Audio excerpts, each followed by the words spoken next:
the life force of your bond. A power like life itself. Unseen for generations. A dyad in the force. How's it going, everybody? Welcome back to another episode of Dyad in the Force, episode 112. We are joined today by some very special guests, some titans in the industry. Yeah. We are joined by Char J and Rogue Leader Drew. We'll start with Char. How's it going, man? How are you? I'm good. How are you? I'm doing well. Do you want to introduce Char? yourself? Sure, I would love to. I gotta say, I've been loving the Star Wars workout themed videos that you've been popping Those off are great. with. Yes, thank you. It was really good. Makes me want to work out like Palpatine every day. Yeah, I've been getting those comments too. But I'm Char. I'm Char J on TikTok, Twitter, and Instagram, and I'm also a host at the Podwans on YouTube. We do reactions, watch-alongs, and we're doing our rewatch of Star Wars Rebels every Thursday. So on the Podwans on YouTube, that's where you can find me and Harith and Luke. And then, you can find me mainly on TikTok, where I do my lore videos, I do facts videos, and as of right now, I've been doing a lot of Star Wars workout videos, and I've been having a ball with them, and there'll be a few more coming within these next few days. So Nice. I'm glad that they've been popping off because they're quite that's quite original stuff, and I enjoy them. yeah, it was just like it just popped up in my head. I was like, you know what, let's just do that, and then I don't know, it's just been the theme now. Is that like a private gym, or do you just always choose the time of day where everyone's gone? It's kind of a private gym. It's yeah. Char's got a private gym. It's not mine, but I am fortunate enough to use it. Drew, how's it going, man? Good. Thanks for having me back on. Absolutely, always. Why don't you introduce yourself for people who don't know you? So, for those who don't know, I'm Andrew DiMolante. Some of you might recognize me from the now non-running Movie Trivia Schmodown. I am the last and only two-time Movie Trivia Schmodown Star Wars champion. Nice. I gotta get that plug in whenever I can. But you can find I'm usually on TikTok and Instagram at Rogue Leader Drew. I do funny lip sync Star Wars related videos. And I'm also on YouTube. And the you. production value is incredible. I like I your love it. I like in your videos to what Stephen He does for the Asian parents, except you're like the Star Wars version. It's so fun. I love Thank you. them. Yeah. But I'm also on YouTube. I do a general discussion podcast with my wife every week, the Radcast with Rogue and Dimmy. You can find that at youtube.com/Andrew and Nikki. So we do that. Try to get up an episode every week. Awesome. Well, if you guys are unfamiliar with either of our guests, what's wrong with you? But also follow them if you're not. Today we have a very special episode. We are going to be talking about the latest episode of Bad Batch, but I think in general everyone is thinking about one thing about that episode, and that is tech. So we're going to spend a great deal of time talking about tech. Choco, how you doing, man? I am doing fantastic. This episode made me feel seen, so I'm cool with that. Star Wars is doing some really cool stuff, including joining TikTok. There's been some really cool developments. Absolutely. Let's give a shout out to the people in the chat. Becca Shea in the chat saying this episode has been my favorite so far because of text characterization. Marianne in chat, good episode. Daxon asking, what are those Black Series figures in Drew's background? Oh, so you can't see. I have original trilogy on this side. I have Luke, Vader, Han, Leia, and Chewie. Then I have sequel characters. Can't see this one up here. Rey, Kylo, Finn, Poe, and then a First Order Stormtrooper. So Right on. I got Luke and Leia for a Christmas present. I'm like, I might as well just keep collecting. And then I ran out of space in my small, tiny little room. So then I was like, I might as well stop. My piece de resistance is always Yoda. Oh, just always there. Pep, you still got that Ahsoka cutout, right?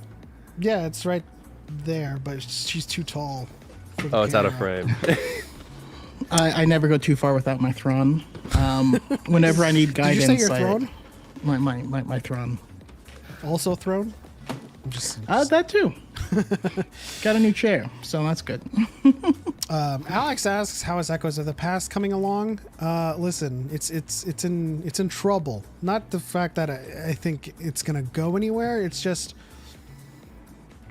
every time a new show comes out, it augments the way I have to write it moving forward because Echoes of the Past involves a lot of legacy characters, and I started it never thinking we would get an Ahsoka show.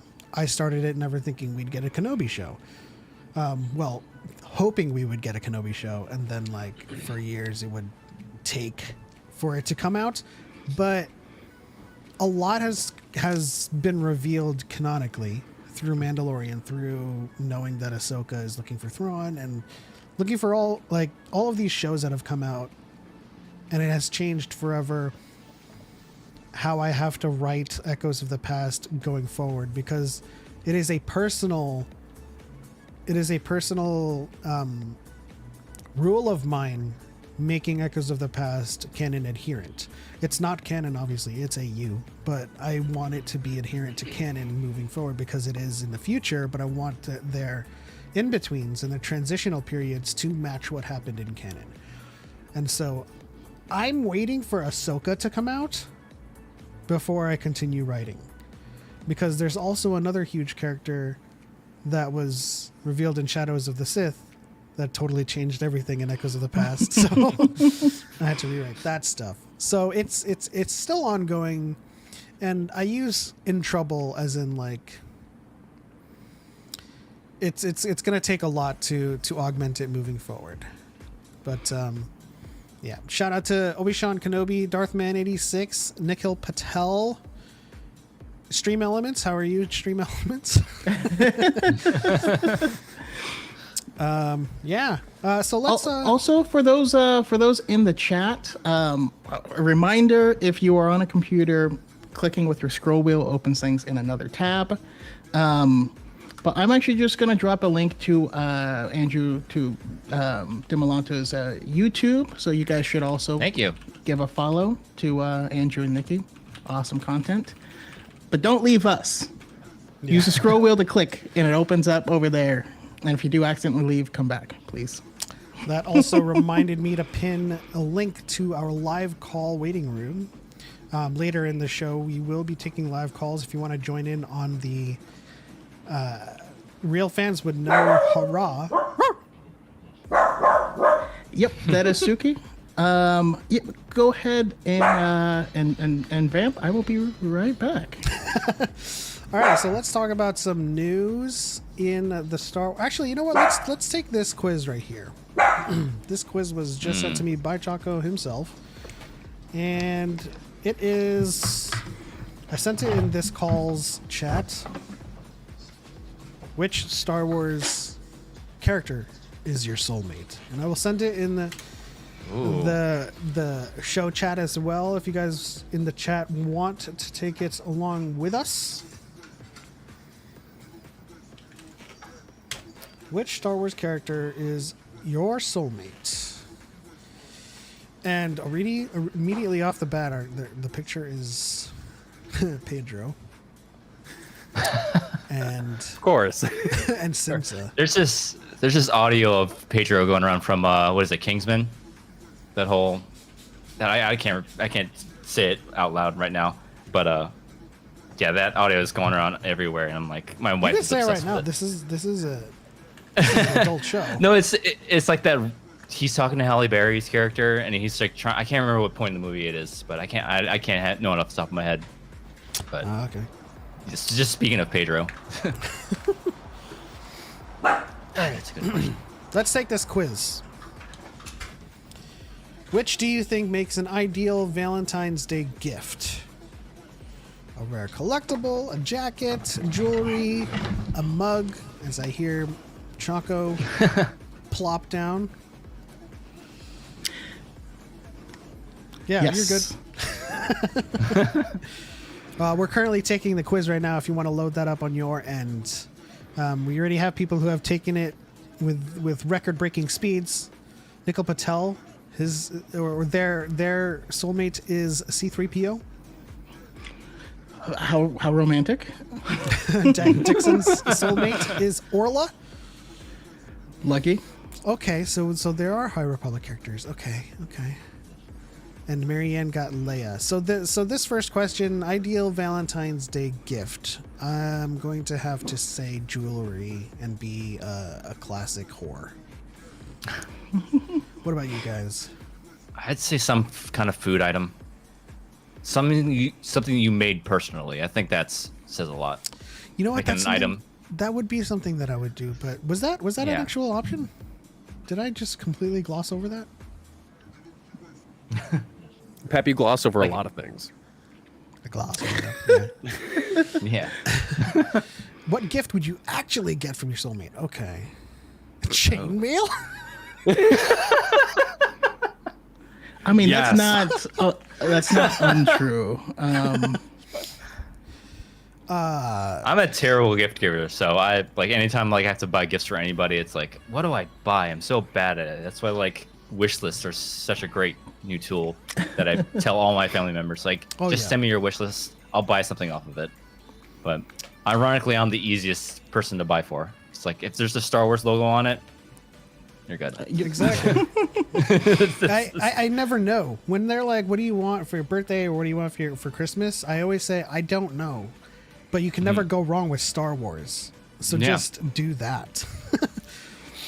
To which I would probably pick a piece of art in this one. I don't know. That's also what I went. It's something between me and my wife, we get each other art and have stuff made all the time. We're currently working on a thing where when we complete an anime together, we get a picture drawn in the style of that anime that's of cool. all of us.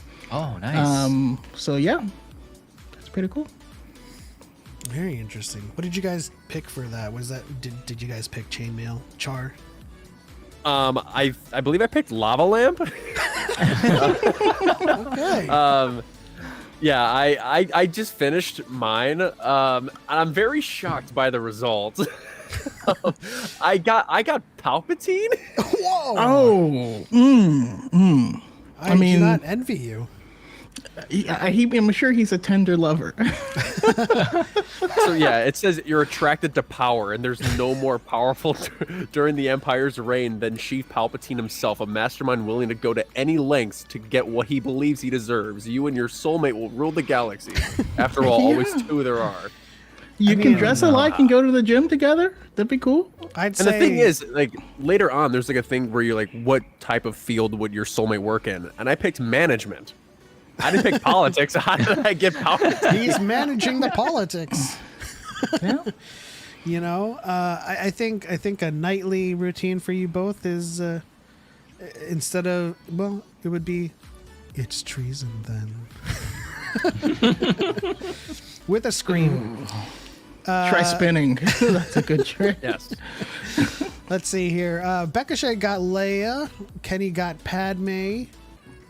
Yeah. Obishan got Leia. Okay. Dexon picked chainmail. That's why you lose. Real fans would know. Let's plan a perfect date. Where should you take your soulmate? It's obviously them Naboo. To Naboo. It's Or Alderaan, gorgeous. if we want to do the whole Alderaan win. Aspen. Okay, win. no, but just conceptually, Yeah, the winter ski date or something, like the ski lodge or something. that's fair. Her getting Harloff steamy Miner's on your pretty end. vacation-y. I love mine. I'll pick Alderaan. I mean, it's a vacation planet, right? That's true. Last I've read about it. Once you land, what type of venue are you heading to? A cantina.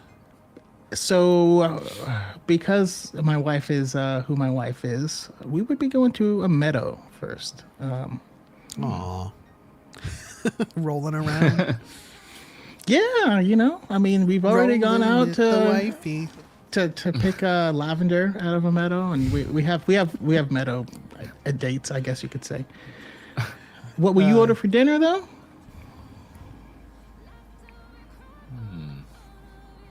I mean, I'm a burger snob. AJ said Char wants to speak to the manager. Do you have manager speaking training? No. I don't have the right haircut for that. Haircut to speak to the manager. Yeah, I mean the Karen always helps. Rebecca Jollymore got Mandalorian. You got all of Mandalorians, or or Din All of Djarin? them. I got Mandalore. It's like Kiki, right? It's like, which one would you like? And there's like a lineup of Mandalorians. She's like, yes, yes. What are you planning for dessert? Listen, if I can't have a panna cotta, I will have a creme brulee. That's just me. Also going creme brulee. It always depends on like where you're at, because if you visit a foreign country or like in this case a planet, you gotta go with the local, That's true. local spread. That's true. It's like what's I always like to order the most popular thing of that culture For those or something. people. Yeah, for those Yeah. people. Yeah. I mean, I I always just love had to an go- Argentinian octopus sandwich for the first time the other day. So I yeah. love to go to Oh, wow. Algeron, go to the cantina, and order the creme brulee. Oh man, how will you tell your date that you love them? I'm not a Han Solo guy. I would probably say this is the way. I'll Try take to him on a say picnic. it without saying it. The thing about take them on a picnic, though, it's like, I love you. And you're like, let's go on a picnic. Like, there's no, like, affirmation. There's no exchange there. You just got to get creative with it. She says I love you, and you immediately remote start the speeder. Like, we gotta get going. Let's go. What kind of field would your soulmate work in? I'm going to say they are an entrepreneur. Since I want my soulmate to be Satil, probably in education, training younglings. That's true. What kind of ship would your soulmate fly? I'm assuming Char said a Star Destroyer and Andrew said it an X-Wing. I did not say Star Destroyer. He said a hunk of junk. I didn't say that either. Which now, since you keep on re-asking the questions, I'm more confused how I got Palpatine. I'm going with an N1 myself. Yeah, same. I always forget how sleek N1s are. Like I continually forget how sleek they are. I answered. They're N1. like the Aventadors, you know? If everything goes well, how will you propose to your date? I mean, I literally did Overlooking a propose lake. at the beach. So, Now, if you're overlooking a lake, isn't there beaches? I mean, technically it is a beach, but like I'm thinking the ocean. There's this little secret beach that's like behind a housing track near Laguna that I took her down to. I'm assuming a Choco likes sand then, Nikhil says. It's coarse and irritating, and it gets everywhere. I got Padme, which I'm not mad about. I also got Padme, and we differed in quite a few places, but also not surprising. Come on, can one of you get Palpatine? I can't be alone in this. That's just you. That's a you thing, man. What did you get, Drew? I'm struggling. I can't find the. You said you dropped it in the Discord? I dropped it in chat. this chat link right here on this call. Oh, I'm looking in the I can wrong drop it place. in the Discord if it's easier. You're looking at Yeah, Alderaan yeah. places. Hopefully, Drew doesn't get Palpatine. Because we want Char to be alone in this. Just kidding. Just cruel. Oh yeah, and speaking of Choco liking sand, did I ever tell you guys the story about what happened to me at Celebration with sand? I know this story? No. So it was earlier in the day. I think it was the Saturday when Luke and I were cosplaying as as Obi-Wan and Anakin. And in the morning, I was I was in the corridor outside of like the entrance. And I kid you not, some random girl came behind me saying, she taps my shoulder, hands me a little tiny like whatchamacallit, Oh, of I do sand, remember that. and then she Yeah. ran away. And I'm just like, what just happened? She just handed me pocket sand. Yeah. And Were you wearing your Anakin though? I was. Your reaction was in character. Yeah, where I was just dazed and confused. If it were out of character, you would have been like, "Thank you," but you were in character. Yeah. You were like, "What the hell?" To quote I Obi-Wan, looked you at have it. I done that looked at yourself. it so confused. I was just sitting there. Why did I just get handed like 5 ounces of sand? Yeah, you should have yelled, "I hate you," to her. That would have been. Getting Palpatine is insane. Yeah, I know, Becca. Just trying to rub it in. That's funny. Drew, how's the quiz coming along? I'm almost there. Hold on. That's the equivalent of Gwen Stacy cosplayers dropping around Spider-Man cosplayers. Oh. I mean, she really did fall for him. That's true. I'd say the funniest experience is, I think Char and Camilla looking like my bodyguards I remember that. at Scum and Villainy. I don't think that people thought that, but like, I think, who was it? You or Camilla who said that? Like, somebody recognized It was me. It felt like, because since her and I are so tall, Yeah. we just felt like that we were just like, we looked like we were your own personal security walking out of there. And there was that one guy who was like, "Oh yeah, you're Element 7," and then we're just standing there with our arms crossed. Yeah, I mean, That's that was so- pretty funny. So I got Din Djarin. Hey, Nice. that's a good choice. It's fitting. A little better than Palpatine. Just saying. We're not gonna let you live this down, John. It is what it is. Kenny says, no, the best reaction ones are when someone is dressed up a fuse Mina. That syntax has forever destroyed my circuits. Hold on. The best reaction ones are when someone is dressed up as someone and seeing anime fans lose their minds. Oh, okay, I get it. Fused Mina from Full Metal Alchemist. Oh, You remember? Friend. man, that's been a minute. I felt cold now. But thanks for killing the energy. I appreciate that. Not kidding. Okay, let's move on to the news. Choco, before you left, we were going to hit up on what was going on with Jedi Survivor. But I didn't have the article, so... Oh, Go for yeah. So we got some cool stuff. IGN kind of put out a first look at Jedi Survivor at one of their like lightsaber combat showcases. And yeah, we got to find out some cool information. We got to see some footage of Cal using the different lightsaber styles. And the crossguard lightsaber might end up being my favorite. It's real hard hitting, which is really cool. But specifically, we got we also got some look at some of the new puzzles that you'll be seeing, but we don't have a lot of details about where the puzzles are or what those people are doing. But we are going to have some definite more Force lore and Force archaeology in this game. And we got first look at one of our antagonists, who is the big guy. Now I can't remember his name. I'm gonna say it's like Renkai. Gendai.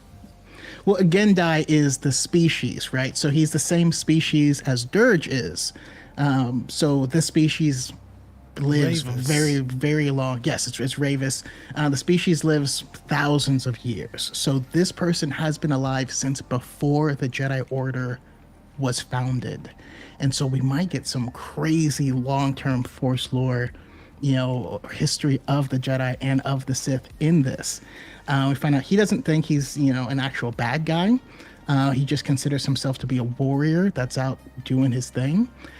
But I think there's so much cool stuff that we're gonna get in this game. Now we still don't know anything about the guy in the tank. I still see him as wearing High Republic robes, and it makes sense if this guy was also alive during the High Republic, and was put in the form of stasis, and it's brought out, and his friend that he knew way back then would still be alive. So we'll see what happens when, I guess, the past meets the future. And who knows? Maybe Ravis was around there when the Zepho were doing their thing, and we can get some actual eyewitness accounts. There's a lot to look forward to in this game. I'm super excited. Maybe we will find out more in Battle Scars. The embargo lifts on March 7th. We will probably talk about that in an offline recording. As well as Battle for Jeddah, we are far behind on that. Yes. Alex, if you're watching, let us know when you can come on for that.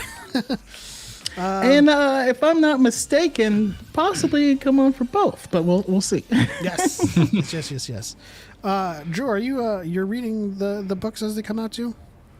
I am so far behind on everything. I haven't I had to catch up on Bad Batch this week. I watched the first episode when it came out, and then I stopped watching for some reason. Are you even? And then this. I'm just kidding. Well, listen.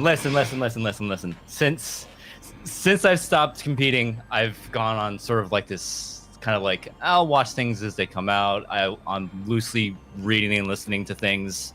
I've gotten obsessed with Critical Role as of late, so I've been like just That's watching fair. all That's I fair. can. I'm like, that. I'm filling the void of the Schmodown with D&D. That's all I'm doing.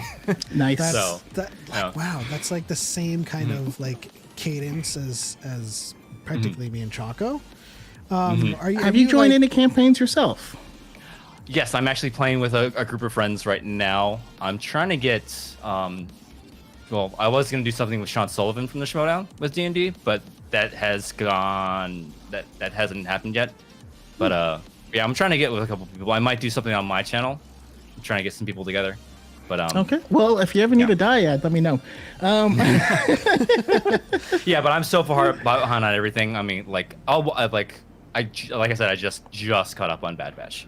Listen, when you were training, I mean that meant Star Wars playing on ATV in your house 24 hours a day, 7 days a Yeah. week.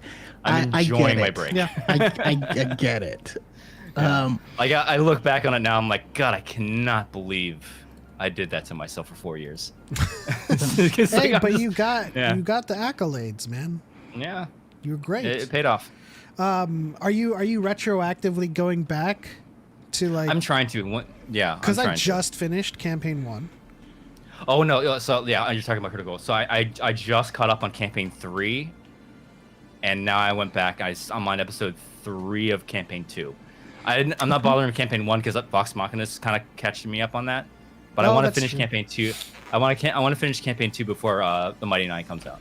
So trying my best Alright. to do all that. Yeah, I should Vox probably do Machina that. was an Oh, it's excellent so watch good. as well. Yeah. It's so good. Now, Yeah. those vampire couple has given quite a few of my friends bi panic. So, yeah. Char, what's going on, man? What's happening? Just listening to you guys talking about D&D. No interest? No interest? And I not interested. No interest. Oh no, yeah. I got Luke and Harith are actually. I think they're both in a D&D session right now as we speak. So, yeah. Oh. You're adjacent. fun. I guess. Yeah, they're in a campaign also with the excellent ladies from Sith Faced, who are awesome podcast as well. So I hear stories from time to time of their antics being hilarious. Oh, I hear it all the time. They play thirsty D&D. That's all I'll say. Oh no, Oh. Malik loves having them play because they have this energy and persona for their characters that's just, I guess it's unmatched, and it's so fun to DM for. So that's what he's been telling me, and I was in a chat with him yesterday, and they were talking about the preparation for today's game, and it's just chaos. I love it. Shout out to Chase in the chat. Hello, Chase. We'll get you in the call when we get to that segment, so just be prepared for that. Actually, Be prepared. we actually skipped an icebreaker game that we like to play, right? I think we we skipped that's over okay. it. We're in the We in the thick butter of it. zone now. Yeah.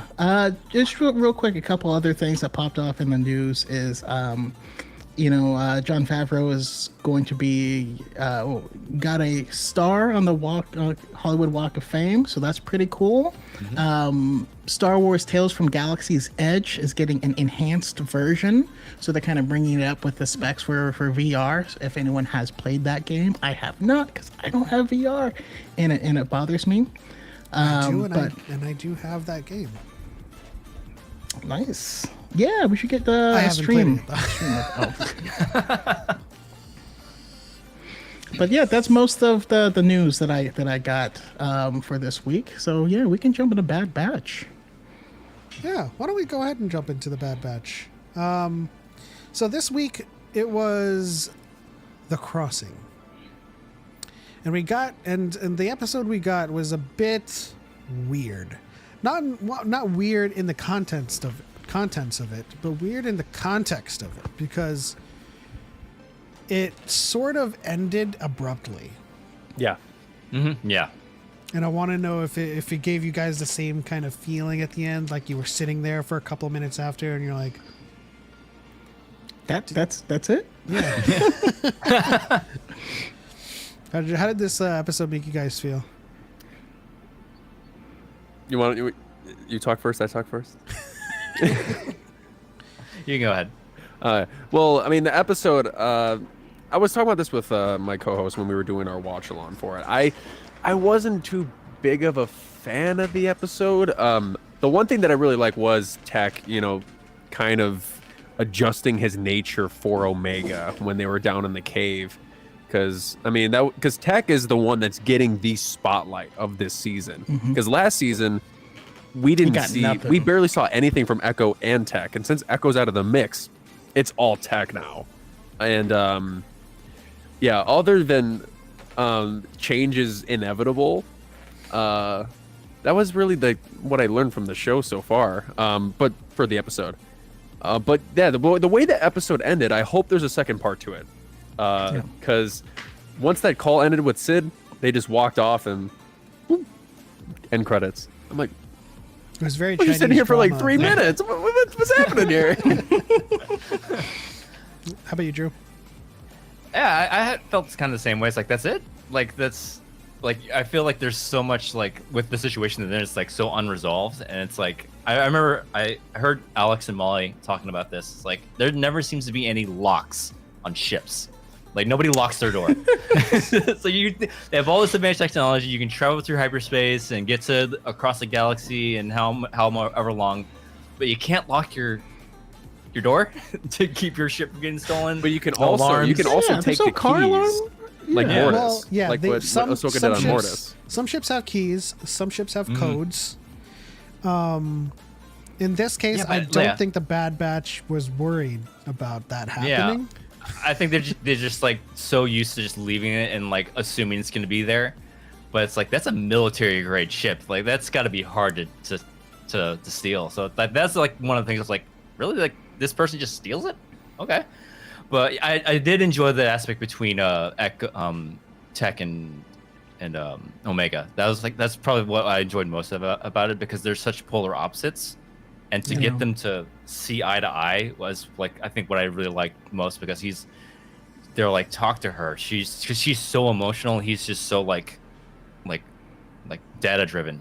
So to get him to open up to her in that way, I think was what I really enjoyed the most. Yeah. Yeah.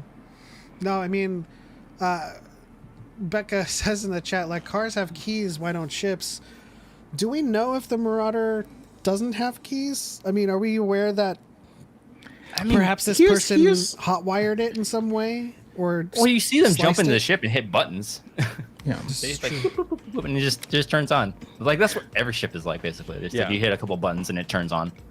So kind of the way I see it, like the way they shot that person who stole the ship was really detailed. And I think that person is someone we're going to meet and find out more about them later on. Maybe they are a professional ship thief. Maybe they actually work for Sid and she told them to strand her there, because we're also told Sid might not be trustworthy previously. So we'll have to see how that plays out. But I kind of rationalized it as it's kind of like their family van. And since there was like 5 of them, they just didn't lock it because everyone was coming in and out all the time. Ahsoka takes out the keys because it's just her. She's riding solo. If I'm not there, that thing ain't moving. But like, you know, they want to be like, all right, you go grab the ship, bring it over here. Who has the keys? Hunter has the keys. Damn it, where's Hunter? You know what I mean? Like, type of thing. That's kind of how I rationalize it in my head, but I don't know. Yeah, Choco, that's a good point. Like, I feel like if anyone were to orchestrate the ship being stolen, it would be Sid, because that mine is very secluded. That the only people that were there were the group, and then that one person. Yeah. Like that doesn't just happen. How did that person get out there? Did they leave a ship out there? They had their little cart. I don't know. Maybe so they stole a ship to lose a ship. I don't know. Maybe they're both working for Sid, and that person was stranded, and they were like, and that person was the last more owners. valuable. That was the last owner of the mine, and they're still there. And that person is more valuable to Sid than the Bad Batch, and so they were like, I'm gonna send somebody over there, and then you're gonna steal their ship and get off of the planet that way. And maybe that's something that I could see as a potential payoff for that character, but we still don't know much about the character to begin with. So Sid being very shady is a possibility, and it looks like Chase has some things to say about stealing military ships, so we're going to prematurely send him into the call right now. Yeah. While he's coming in, I'll say alternate theory. The first person to mine it, their ship crashed. So they had to steal the next person who came. And that person was stuck there until the next person came. And so that's just one person stealing each other's ship for eternity. How's it going, Chase? Hello, can you hear me? Yes. Yes, we can. Great. Okay, so to answer everyone's questions, military aircraft, most military hardwares don't have keys. They have startup procedures. Most even general aviation stuff has startup procedures. Like old Cessnas might have keys, but your like private jets don't have keys. It's just you would assume the person knows how to start everything up. And also, if you're the Bad Batch, right, you probably don't want anyone losing the keys, which is the same like thought process. Hello, cat. The same thought process is like, oh, we need to scramble the fighters. Oh, I lost my keys. Gotcha. And in the same vein of like the Bad Batch is, I forget who makes the ship. I hate the Bad Batch ship, by the way. It's probably one of my least favorite Star Wars ships. Ooh, wow. But yeah, but similarly, like if you look at something like Boeing or Airbus or Cessna, they all have very similar startup procedures and making sure you turn everything on in the right order. I assume the person who stole that, or in the Star Wars universe, there's Incom, there's Quat Drive Yards, there's Sayonara, like those all are going to have similar startup procedures. So the person probably is like, oh, this is, I think, I forget who makes the Bad Batch ship, but I'm sure it's another major. Corellian. Yeah, It's Cygnus. Really? Cygnus. okay. The more you know. But yeah, no, I always, because it's been brought up multiple times, I think, but when people are like, oh, how do people keep stealing ships in Star Wars? I'm like, well, because why would they have keys? They need to take off very quickly. Bad Batch always needs to take off very quickly. That actually matches, because if I look back to Top Gun Maverick, I won't say anything, any spoilers if anybody hasn't seen it yet, but yeah, he just hops in. You know, so yeah. They Yeah, don't have like keys. like all of the fighter jets basically. I mean, even like the World War II fighter planes, none of them had keys. It was, you know, the old World War II stuff. You had to pump fuel into the engine a bunch of times and then choke the throttle. But like, you just press the buttons, flip the switches, and it starts up, and then you go. The obstacle obviously is they're usually on, you know, secured air bases. Yeah. Get in there to begin with. The clearance to take off is the key. Which is, Yeah, that's The also old- true. You can't normally just take one and fly away, you know. Yeah, just imagine they're- somebody. I learned that in a GTA. a random hoodlum trying to like just steal a jet. They hop in and they see all these buttons. They're like, I mean, What the you've hell? seen what we do to balloons, right? oh, yeah. But to my knowledge, the only thing that requires clearance codes is nuclear aircraft, like aircraft carrying nuclear weapons, is the only thing that requires clearance codes to take off and to deploy. You can't actually drop the bombs without the proper code. You got to get that phoned in.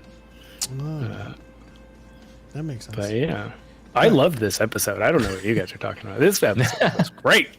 Oh, the episode was great. Oh, We they- were just like, the ending was kind of abrupt and, you know. Anticlimactic feeling. Yeah, like that was it.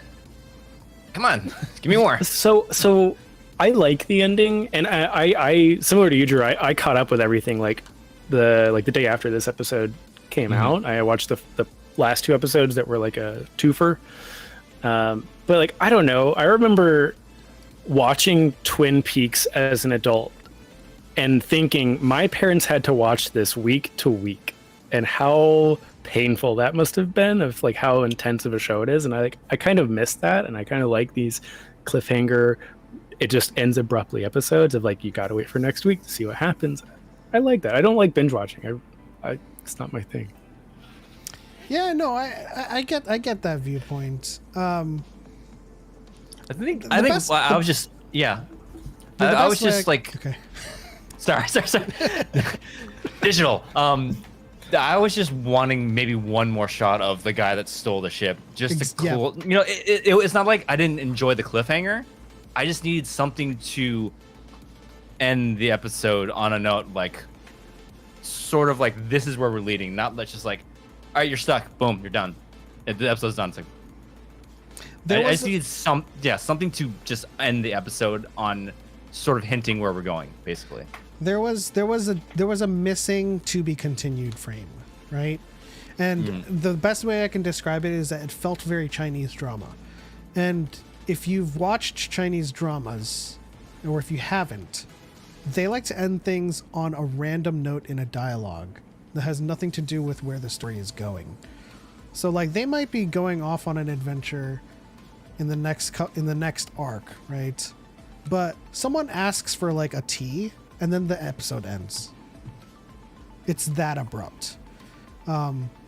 It's not even where like they ask for tea, and then they're like, okay, I'm done with the tea.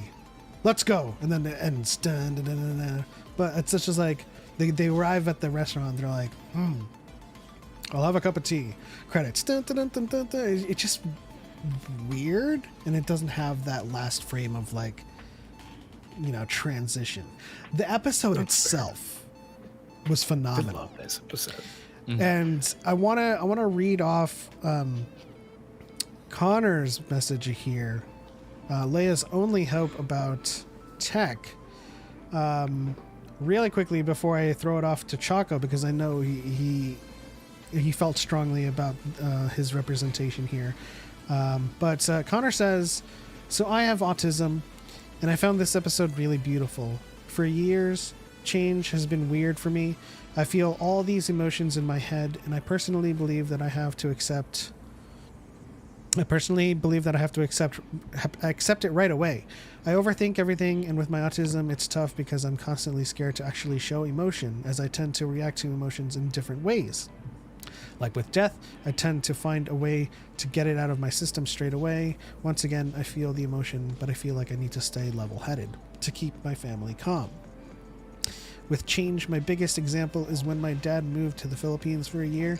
I didn't know he was going for a year, but I had to accept it, but I really missed him every day. I just stayed neutral as I couldn't show emotion and I was scared to show it. I'm sorry if that was too much, but I feel like it was needed in the context of the episode. It wasn't too much at all. That was beautiful, and we appreciate you being willing to share that with us. But Choco, let's talk about what this episode meant for Tech. Yeah, it's something that I appreciated as well, because for the vast majority of my life, it's only been in the past few years of marriage that I've learned to emote in better ways. I'm still learning, but I've always had the same type of reactions as Tech. I'm also very level-headed, very not emotionally driven, and accept that the biggest constant in life is change. Tech knew that going in, but that's not something that Omega has experienced. She's very emotional, and to her, Echo has been part of the Bad Batch since the beginning. For Tech, he just joined recently. You know what I mean?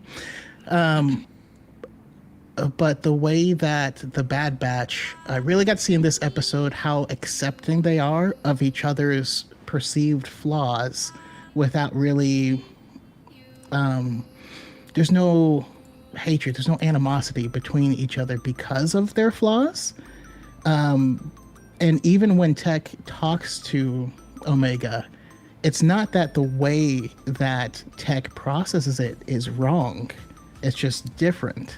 And they don't make it out to be this is the wrong way to do it. And that's something I really appreciated, because it's not wrong. But he does have to be willing to communicate better if he wants things to go smoothly. That was beautiful, man. How did you guys feel about this episode for Tech? Just chime in whenever you have something. Oh, I absolutely loved it. I mean, from the beginning, we all knew that Tech has a very stoic nature. He doesn't really express himself. He's very, to the point. He doesn't. You can't really tell his feelings based on his facial expressions or his words. And I think this was a step forward as to who his character is, because we know that Hunter and sometimes Wrecker are more of like the parent figure for Omega, and now Tech is starting to hit that incline where he's going to be filling one of those spots as well. So yeah, I thought that Tech was great in this episode. Yeah, I liked the pairing of Omega with Tech in this episode, because like you said, he's very pointed. Every situation he gets put into, it's like he tries to find the efficient and most pointed way to go about doing it, and it's like that's the way we have to go. And he, like you said, he doesn't really emote that much. He says so in especially the episode. It's like, it's not that I don't feel these feelings. It's just I choose, like, he doesn't really emote them as much. And it doesn't mean that I don't feel them. I just don't emote them as much. And to pair him with Omega, who's very emotional and wears her emotions on her sleeve all the time, to have that those two characters together was really something I really enjoyed. It's sort of like using Omega to get this side of Tech out more. It was just a really good thing to see. Mm-hmm. Yeah, I especially like the contrast of this episode compared to the racing episode, when he like just jumps into the not the pod racer, but the other riot racer. The riot racer. There's no emotion, there's no exhilaration. It's just a matter of fact. He just has to do it. If you imagine any of the other Bad Batch doing that, they'd be smiling, they'd be cackling, when they got people out of the race. And, Tech was just like, no, I'm just going to do this the most efficient way, the most optimal way. And just seeing him in, best way I can put it, is like in a style episode, how they pair people off. And just seeing Tech and Omega paired off, which they really have never been. And those two clashing personalities coming together to accomplish a goal, and just seeing him like in his own way open up to her and like do his best to comfort her, and like her recognizing that well, it's not the way she wants it. This is the way he can do it, and it shows it means a lot to her. And so I love the episode for that. Yeah, and it's important for Omega's development too, because she's still very young, even though she's older than them. She's young emotionally, and it's helping her grow to understand more perspectives by being paired up with Tech, because she's going through this emotion with Echo leaving, and to see that Tech has a way of processing it himself that is not so overtly, or that is not so overt as overt as hers, it's a good learning experience for her, and I thought it was a great episode in that regard, where we have a simultaneous character growth in these scenes, and I absolutely love that part of it. Shout out to DePaul in the chat. We'd like to remind everyone that DePaul is still giving away tickets to Star Wars Celebration, and I think there's like 17 days left for that contest. I'm going to put the link in the chat below, or chat here in the chat. Go click on that and enter if you want to, a chance to go to Star Wars Celebration in London. I am selling my tickets. I can't go. So if anybody needs tickets. Aw. Yeah, we made a decision like 2 months ago. It's like, we can't afford it. We can't go. So anybody needs tickets, hit me up. DePaul with Conspiracy Canteen says, we are getting a lot of tech this season, and it's concerning to me. And I'm going to say, how dare you bring that into this universe? Don't do that. Get out. Get out. I had the same thoughts about Echo, actually. Because Yeah. during our reaction, I was like, there's only one reason they would make Echo leave. And that's because he's not going to make it.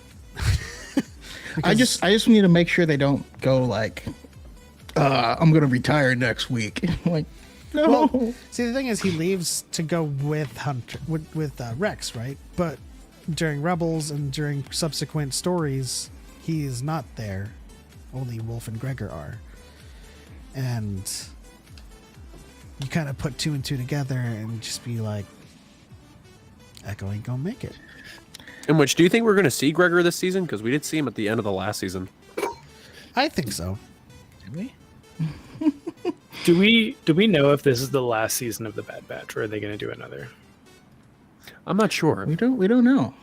Okay, because the way that they've taken Crosshair's arc, where he shoots the senator, the separatist senator, of like the point of no more redemption. Crosshair's probably not going to make it out of this season, and now they're putting again all this focus on Tech, and Echo's left, and I'm like, are they just going to kill the Bad Batch? You know what? It's a real possibility that they might. They're phasing out the clones. They're giving the explanation I think a lot of people have wanted of how come stormtroopers aren't clones anymore, and they're really phasing them out. And I'm like, I don't know if any of them are going to make it out. I think that you're not in the original trilogy disease. Well, I mean, I mentioned this before, but like because of accelerated aging, Omega's not going to be with them forever. And we introduced Omega's ability to be really good at picking out objects of value. And we might be able to see her at some point join up with what's her name's crew, or explore the galaxy, finding artifacts in the future. And like that might be really cool. But I think this season, and maybe they will get another season, but I think this is about getting Omega ready to move forward, but with herself. Does Omega get her own show, or does she become part of the Mandoverse? I don't know. See, now I'm starting to think, because I don't think I've seen the Marauder in the Battle of Exegol,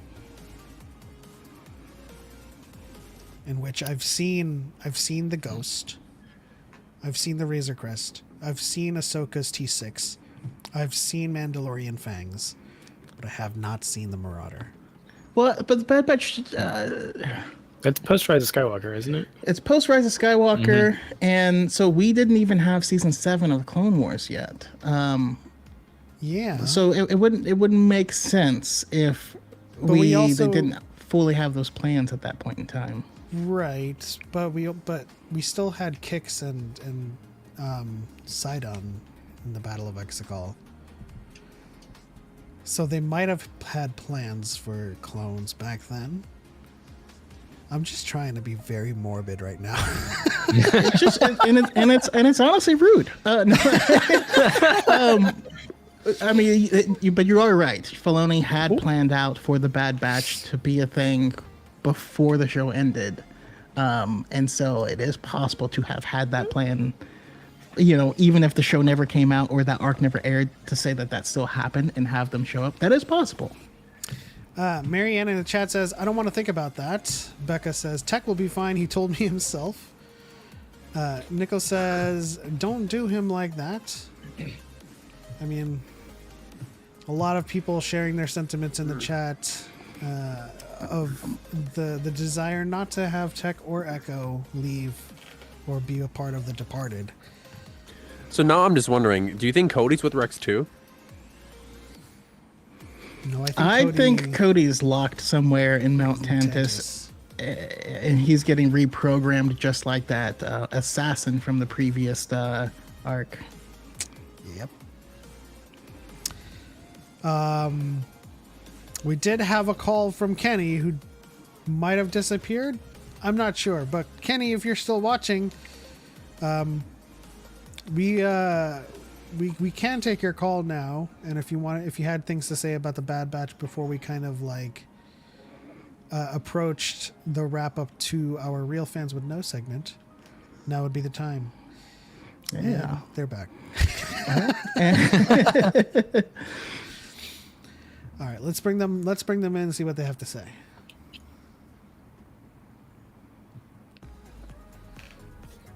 Hello, man, Darth. Hello. Welcome to the show. What did you have to say about the episode? I loved it. It was very character driven, which is always a good thing. I'm actually on the same camp with you guys that there could be something in the works for each of the Bad Batchers that is either good or bad. So, for example, with Tech, I could definitely see this being a negative season for him. Like, we're not going to see him come out of this alive at all. He ain't gonna be in season 3. Okay, this might be a hot take. I think if they get rid of one of them, they have to get rid of all of them. Mm-hmm. Like, I don't think it will be as good of a show when it is like we already have a show that's 7 seasons long about all the clones, right? And then we condense that into like just a few of them, and we start to get that bond. I think they fixed my problem with the Clone Wars is who is that guy?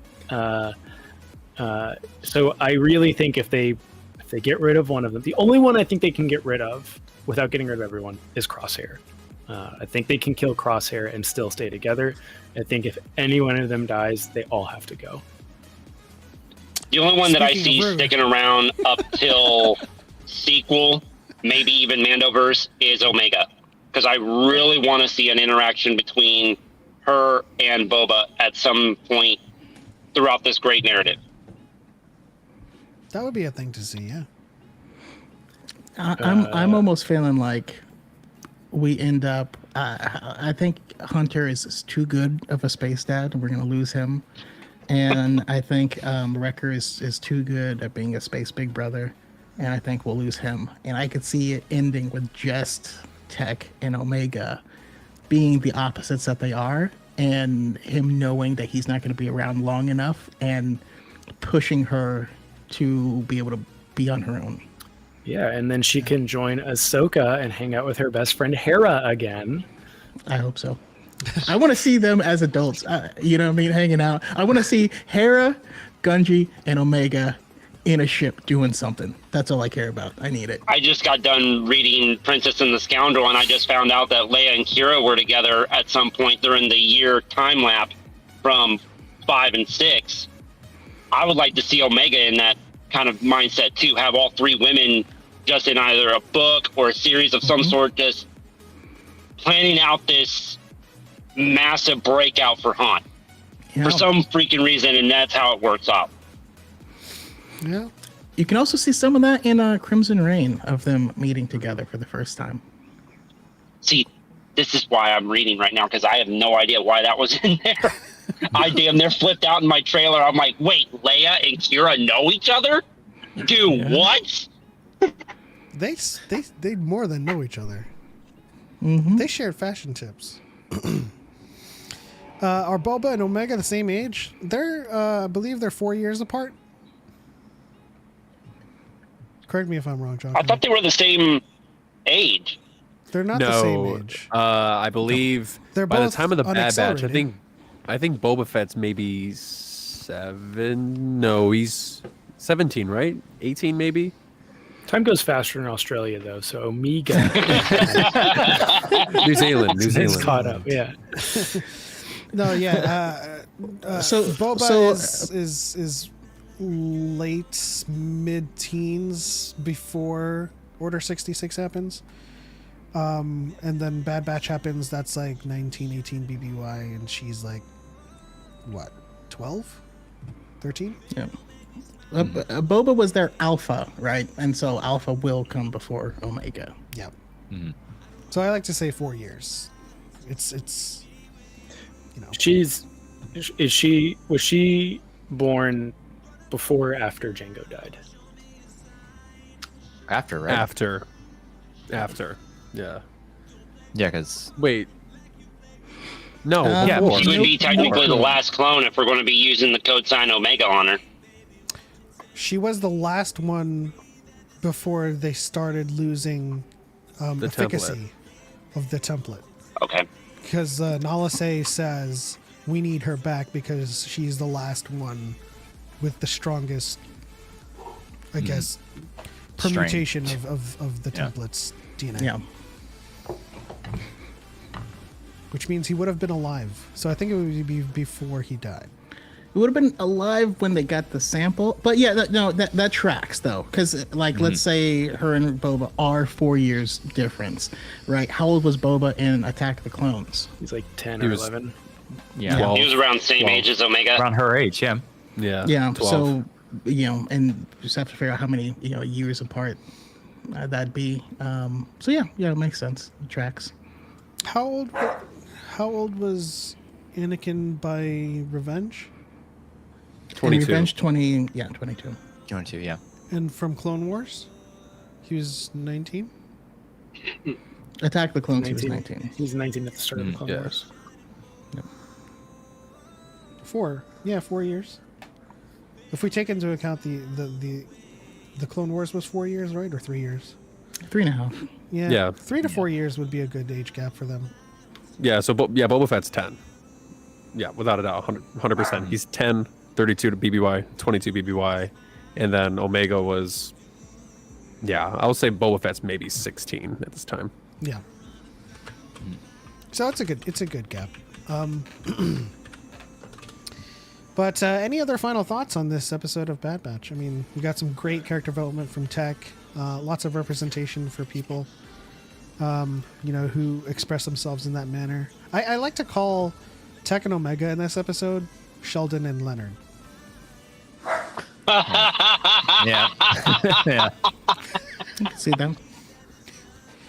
As a huge fan of Big Bang Theory, that tracks. That tracks so much. Yeah. I got Oh nothing my else to God. say other than I really want to know who the culprit is for stealing the Marauder. I really want to know who that is. He gave me Hondo vibes. Hondo with feathers. Yeah. But I thought it was Hondo, and I was like, no, Hondo looks a little bit different than that, but maybe he's in disguise, but He's a little too short to be Hondo, right? yeah. Because it looked like, Yeah. I don't know, if I got like late teen vibes from whoever stole the ship. Like, either that or I a don't know about you guys. smaller physiological Yeah. species, I but- won't be surprised if they capture him and he sounds like Jim Cummings. So I mean, who knows? All right. Quick Surprise, lightning round. Terra. Quick I lightning feel round so for betrayed. everyone is: are the It's an Bad Batch Anzellan. going to get the Marauder back, or are they going to need a new ship? See, I was actually commenting that in the chat. At my store right now, we have a Lego set with the full crew of the Batch, the whole 9 yards. It's a different ship than the Marauder, completely Spoiler alert. different design, the whole 9 yards. So I'm wondering if that's not the ship that they'll probably get to leave this planet. What kind of ship of it, and what's the model number? I have no idea. It just looks like a giant Airbus with giant wings. That's it. Season 3 is all about them getting the Marauder back. That's all season 3 is. Or I think maybe the way they get off the planet is they do the Anakin and Padme thing. They travel as refugees. Send me a picture of it, because now I need to see if I see that in the Battle of Exegol. Yeah, If not a there's- if problem. there's I can do that. reason Why the Marauder's not there? Because it's a new I, ship. I hope to God they get a new ship. I hate that thing so much. The new ship looks pretty interesting if that is the route they're going, but it's just different from the Marauder, like completely different. Oh, you know what? Becca has a point. Lula is still on the Marauder. They have to get it back at some point. They might get a new ship Yeah. like through some other avenue, but they need to get. Yeah, you the can't Marauder back. abandon Lulu. Yeah. Yeah, I mean, as Cal says, new ship every season, sell them toys. It's a good decision to make as a company. You never know. They ain't all mad get at it. their own souped up N1 Starfighter. See, I I approve that. want I that thing totally so approve that. much. Oh, that would be awesome if like the Bad Batch goes on to like help Din and Bo-Katan in their fight against like the children of the Watch, and they all, instead of choosing to stay like mercenaries, they all take the creed, and the Bad Batch become Mandalorians. No, hear me out. They're going to go to the Colossus. And they're going to help build all of the ships for the Aces, and it's going to start the whole new Resistance verse. Who needs the Mando verse? I love Resistance. Let's go. Nikhil says, steal a Star Destroyer and use that. Seems easy enough. Funnily enough, the Rebellion does steal a Star Destroyer, and Hera pilots it, and it's awesome. Yeah, very much so. I do believe we are expecting another caller in Swacer 1977, so I will speak slowly as we transition to our first closing segment, which is Real Fans Would Know. And with that, I have to head out. My time is up for You're the just break. scared, bro. Thank you guys for. I'm sorry. Look at the heat in this I'm still competition. waiting. I'm still waiting on my challenge from Danielle. Written in the Stars from Danielle about there was a fourth member. I swear it. Kenny is not scared. Kenny's smart because Kenny knows he's better than these bullshit you have. Hey. Dang. Okay, tell us how you really feel. But- Oh no, is Kenny there was an better- apology over here. That was the difference. I don't think we've ever gotten that pedantic, but Jesus. But Kenny is challenging Danielle, who is clone Who is the officer. clone simp? Yes. Yeah. She know the clones. That's for sure. Are any of my questions Yes. on for tonight? I didn't get any new questions from you, Cal, but in the spirit of our competitors being heavy hitters in trivia, we chose to stay on the shows. I'll definitely be in the chat, like putting in my answers, but All right, we I'll appreciate catch you guys Kenny. later. Thanks for joining. Take care, Kenny. So, I don't know. We haven't gotten very esoteric with the shows, but these are shows that you've probably seen. You know, Mandalorian, Andor, Resistance, Rebels, Clone Wars. The shows. There's no movies in here because we all know that you guys are pretty decked out in movie knowledge already. That's where So- my strengths lie. Well, Casey, if you're going to call in, we'll take your call As soon as we can, we'll get you in here. But as the game goes, real fans would know all answers must be preceded by real fans would know. You have a total of 3 attempts. You may not reattempt until someone else gets an attempt in and gets it wrong.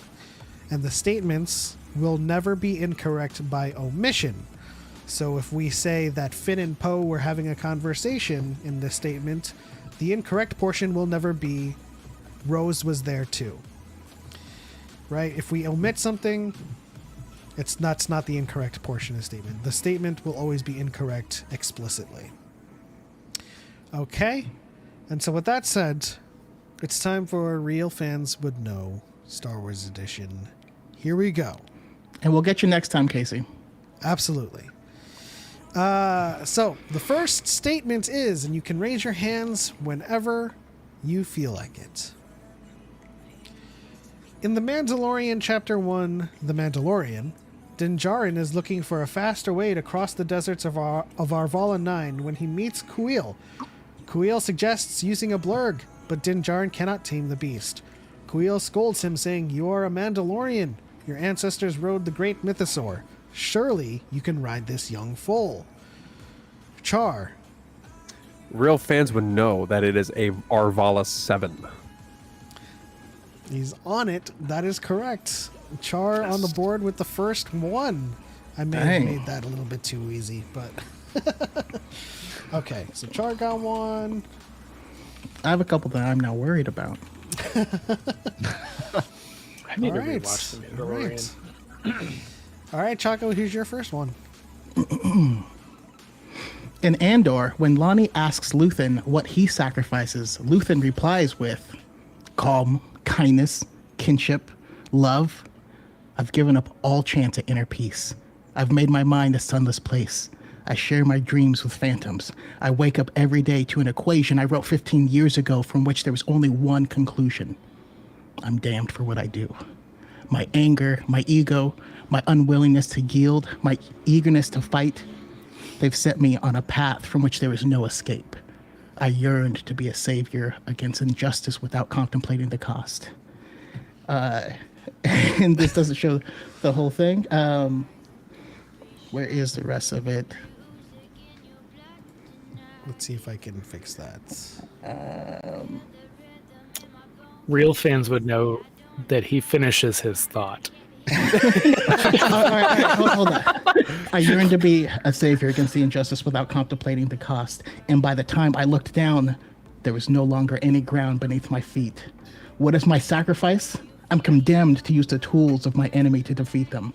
I burn my decency for someone else's future. I burn my life to make a sunrise that I know I will never see. And the ego that started this fight will never have a mirror or an audience or the light of gratitude. So what do I sacrifice? Everything. I don't know why it's not showing up everything. I have it in here. All right. Char's hand is up first. Real fans would know is he says, "I share my dreams with ghosts, not phantoms." That is correct. Holy crap. Char. Are you a robot? Char's killing it. That's awesome. I have a feeling you're gonna run away with Char this. is a robot. Answer the Just question. trying to Are do you my a best. robot? I don't know, but Char whenever can't. I'm on a website and they ask if I'm a robot, I always somehow can't get past it. But it happens. Interesting. Now, that's the only one I did that's a quote. So, I think there might be another, but we'll see. There are a couple. I think. We shall see. Okay, the next statement is... In Andor, Nemik proselytizes to Cassian to join the fight, stating that the Empire has pushed them to forget things they've known and forgotten, things like hope, to which Skeen interrupts and tells Andor Nemik sees oppression everywhere.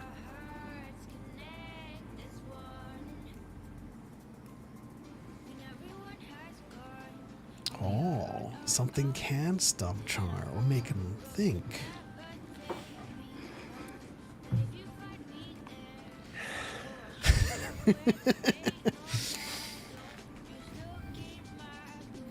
I love it. Raise your hands if you have a guess. You can still guess. You don't have to know it. Chase. Real fans would know that Scheme doesn't say that Nemec sees oppression everywhere. That is incorrect. Damn.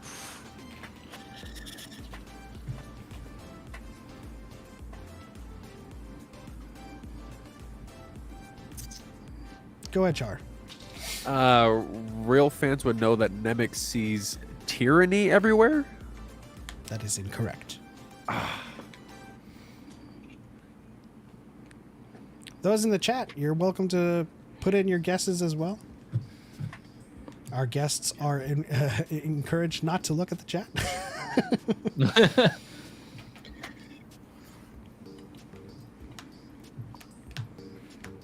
Man, this one's tough. I actually didn't think it would be, but if you know, you know. If you don't, it is tough, yeah.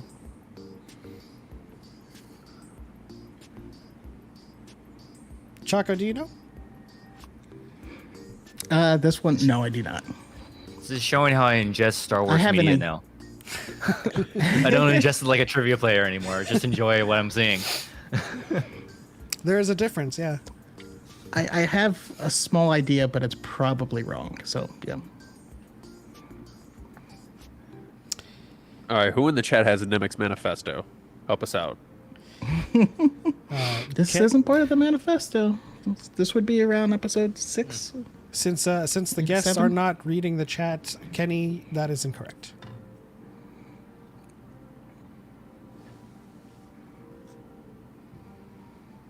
Man.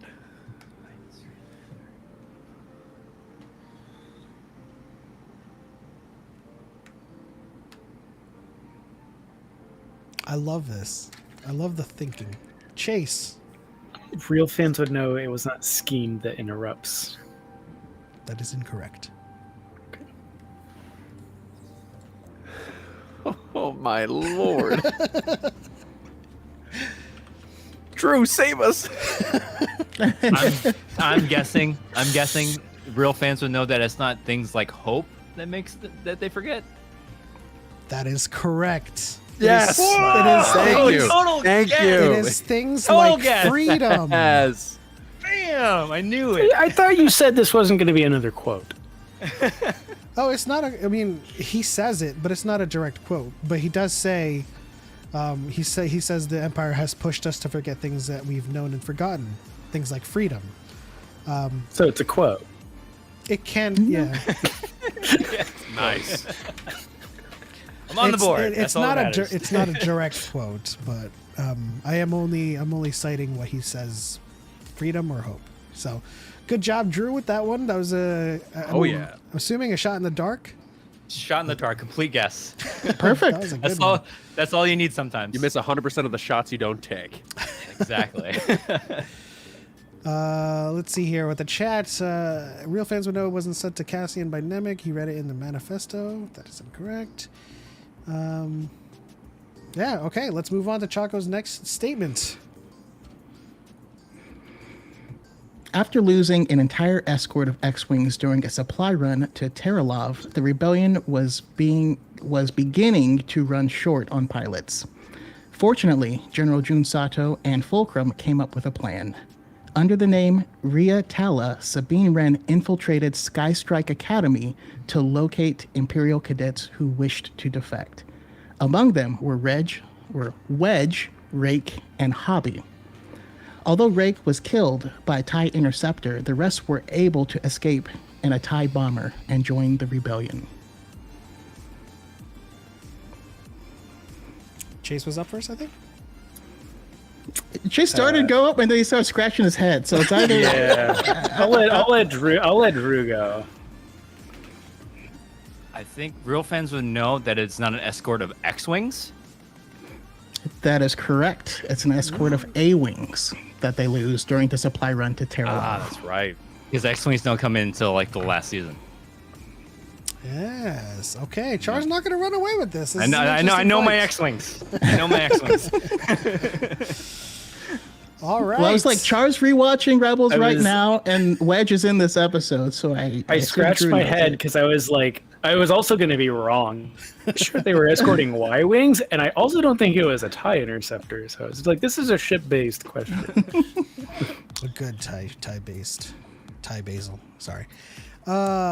Next statement. In Obi-Wan Kenobi, as the Imperials and Reva Savander lay siege to the path space on Jabim, Obi-Wan asks Roken how much time he needs to override the doors. Roken tells him he needs 3 to 4 hours, to which Obi-Wan responds, "You have one." Chase.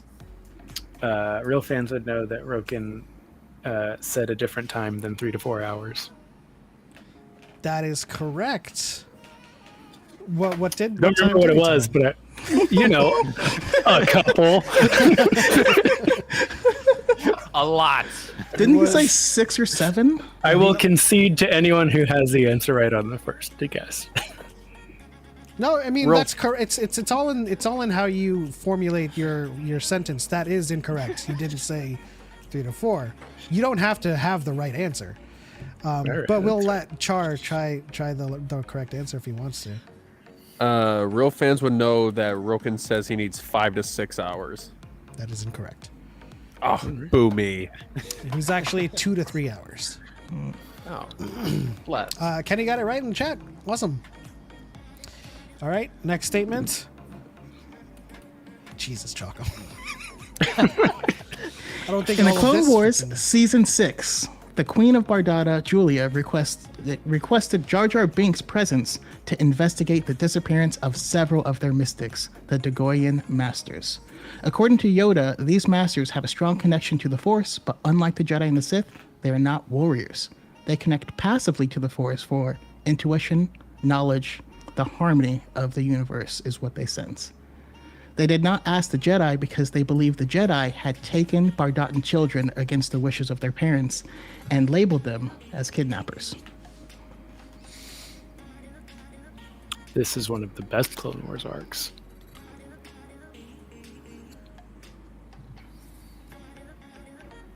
I did not encourage this much from Choco, by the way.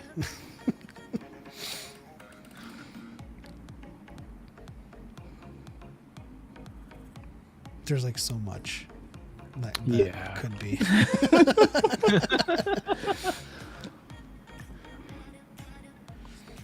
Char. Real fans would know that it was the disappearance of several of their people. That is incorrect. It was the disappearance of Dagoyan Masters.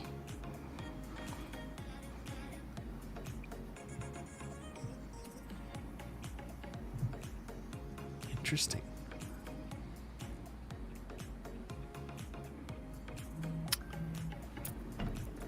Wait, KJ, you haven't seen Obi-Wan Kenobi? I should really watch that show. Which show?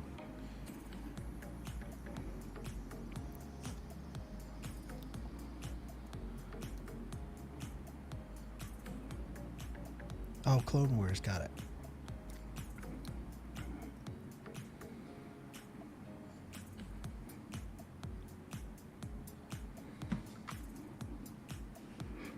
Let's keep it to like 2 to 3, max 4 sentences next time, Choco.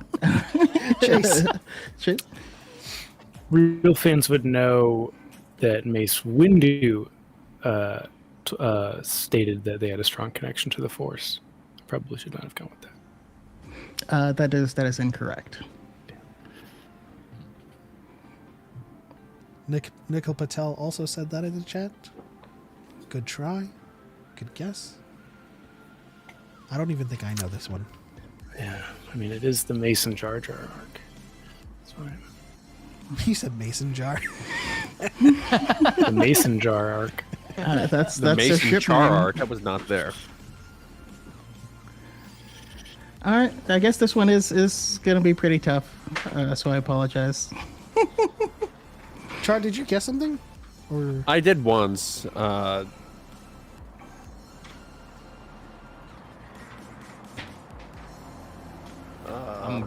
I'm gonna guess. go ahead. Real fans would know it's not in season 6 of the Clone Wars. It was indeed in season 6. Yes. Complete guess. Man. I don't know.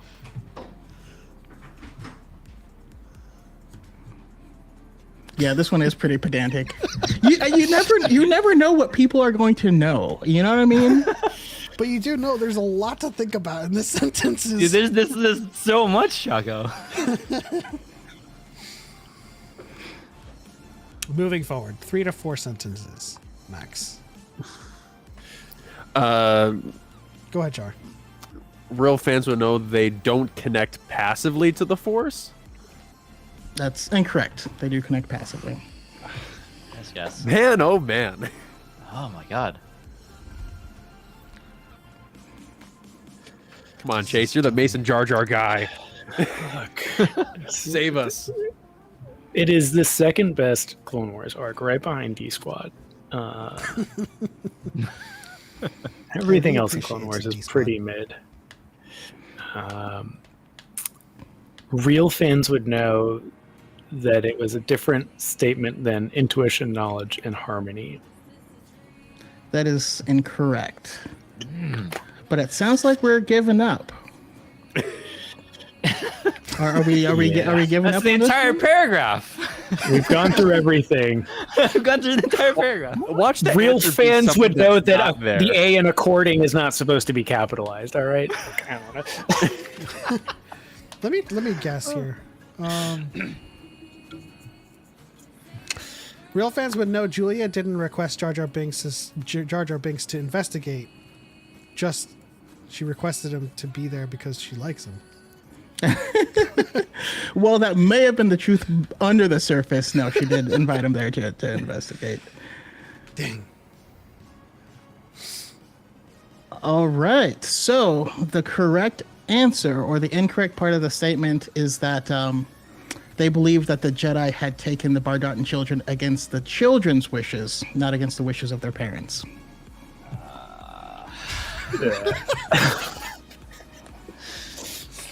Jesus. This is a sleight of hand sentence. You had like all this stuff before, and it's like, well, there, no. Yeah. I just right. thought, as much as we talk about Ooh, look. the Jedi not kidnapping kids, I thought someone would get it. All right. The real question is, which is the sexiest Clone Wars episode? Is it that episode, or is it the Size Noodles and Zero the Hutt episode? Do you mean upsetting? No, I mean, Chase has a very unique criteria when it comes to Clone Wars. Sasuna is my least I think we favorite have Star a Wars character. new name for Choco. Thanks to AJ, Darth Pedantry.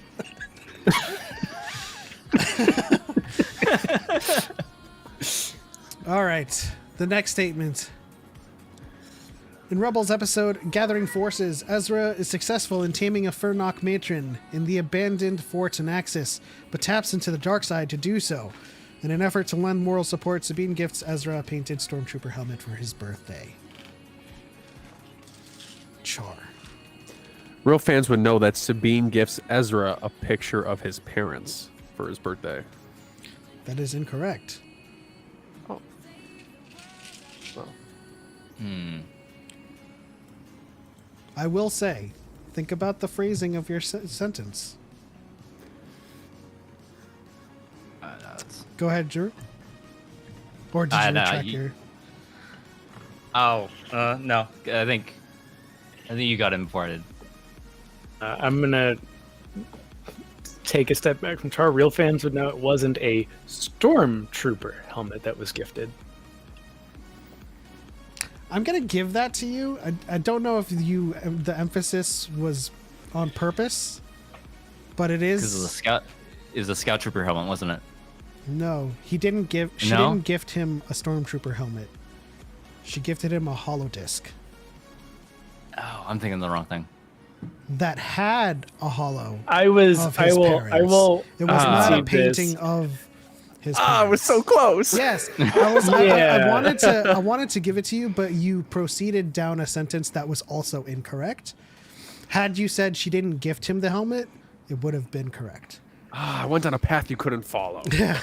And Chase, he said it wasn't a stormtrooper helmet, but the sentence still said it wasn't a stormtrooper helmet. So he got that. Yeah. So it is tied across the board. So So great yeah, job. 2-2-2. Darth Oh Darth man. Pedantry and Darth Tedium. The rule. Change your podcast name to the Rule of Two. I think that's taken. So like, actually. so like the one time I actually try to go make these hard. All right. I mean, you can make them hard within 2 or 3 sentences. Okay. I mean, Char got that wrong. You know what I mean? When most of our time is spent rereading the statement versus thinking about the I statement. know. All right, Choco's next statement. Here we go. All right.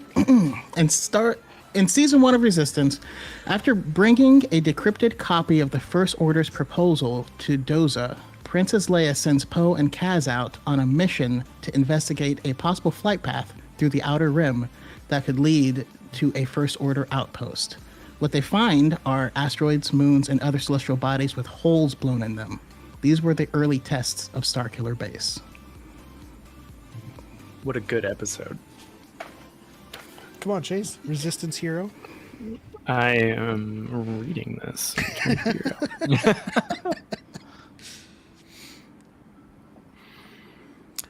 KG, the chat says this is challenging. It is meant to be very, very pedantic and very nitpicky. Not your typical trivia questions. Char. Real fans would know that it's not the Outer Rim, it's the Unknown Regions.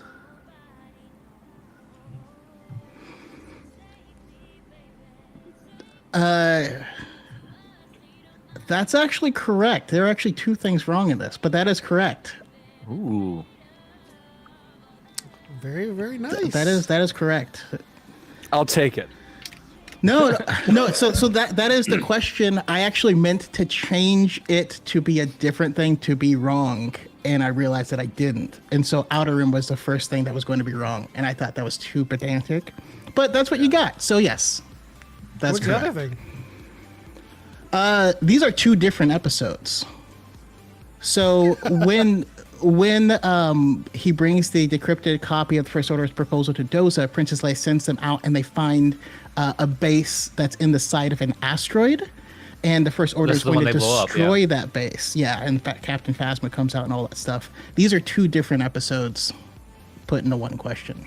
Interesting. Also, AJ with the correction. Starkiller is 1 word. It is true.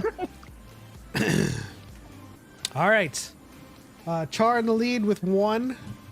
1 over Drew and Chase. 3, 2, 2. Next statement. In Clone Wars episode Bounty Hunters, Obi-Wan, Ahsoka, and Anakin are tasked with investigating a medical facility on Felucia that has stopped responding. They find a village is being harassed by Hondo's pirates for Bacta. Cassis hires Serapis, Embo, Sugi, and Rumi as protection. The Jedi work together with the bounty hunters, but inevitably, Rumi dies in the conflict.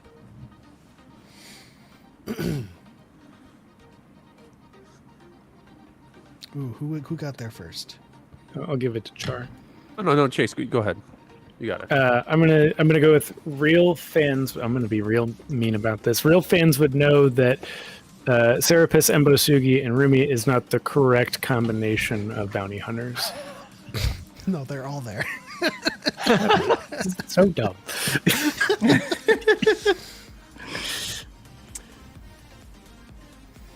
Okay, Char? Real fans would know that Sugi dies in the conflict. That is incorrect. Daxon, that is also incorrect. Kenny, that is incorrect. Okay. Real fans would know that it's not on Felucia. That is incorrect. Damn it. Eh. AJ says, I love you, Chase. Thanks, AJ. I need to rewatch Seven Samurai. Yeah. Let me know when you do, because I've never seen that movie. Ooh, we should. Yeah. Seven Samurai, Rashomon, Yojimbo.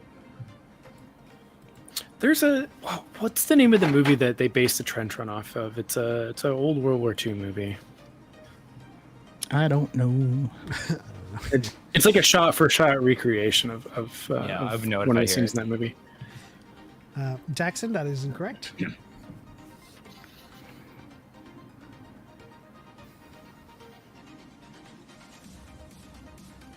Go with Char.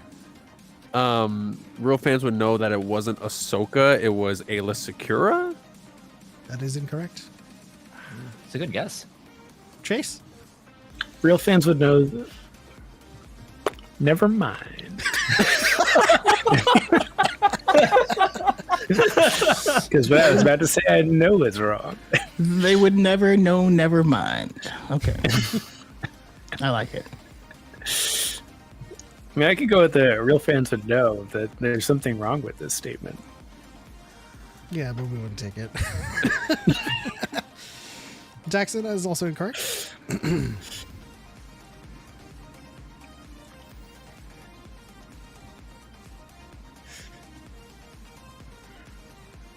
Real fans would know that it's not a medical facility that stopped That is responding. incorrect.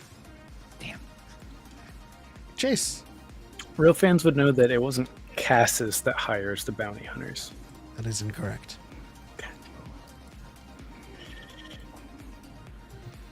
Don't glance now, but Kenny, that is correct. I wonder if it's what I thought it was.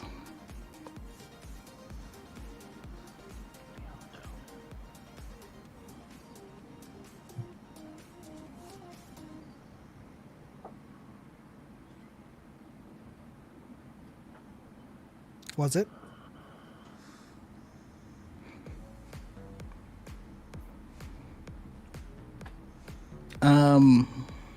No, I was wrong.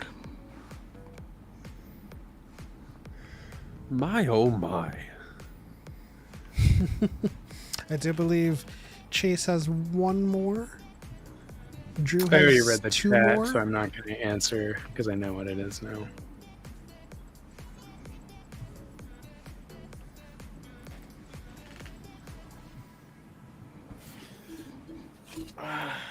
I feel like the attention is on the wrong part of the sentence.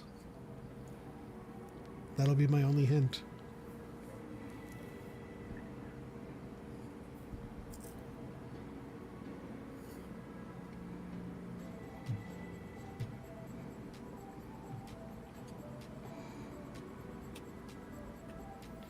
It's interesting. Mine aren't that long, but seemingly very still pedantic. Go ahead, Drew. Real fans would know that the title of the episode is not Bounty Hunters. That is incorrect. Damn. All right, that's it. That's what I was thinking, actually. Yeah. I think we each have one more guess. I think that was mine. I think it was all three of mine, right? I believe yes. I also think I had 3, even though I did read the chat, so it's up to Char.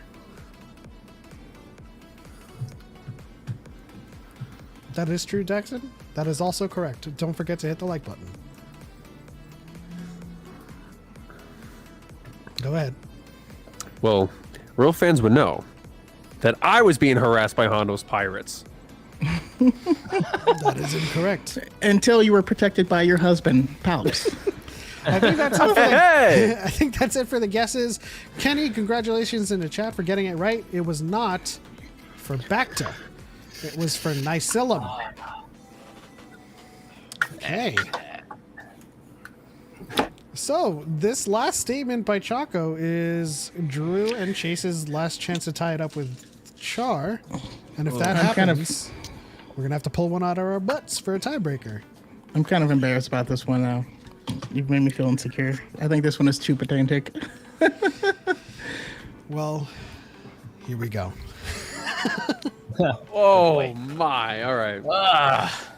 In the Mandalorian episode The Prisoner, Din Djarin is requested to join a job by a former contact named Ran. It was a 5-person job to break someone out of a New Republic prison, and Ran only had 4. The real reason Din was asked to join, however, was his ship, the Razor Crest, as it was old enough to be off the grid from both the Imperial and New Republic databases. Din Djarin joins former Imperial Migs Mayfield, Deveroni Muscle named Berg, a droid named Zero, and a Twi'lek mercenary named Xian on a mission to free Sean's brother, Quinn.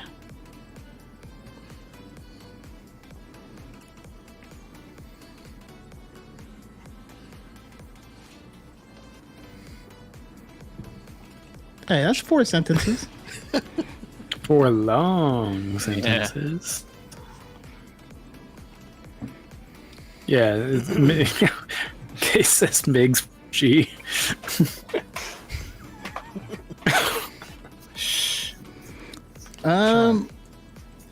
Real fans would know that he wasn't asked to join because of his ship.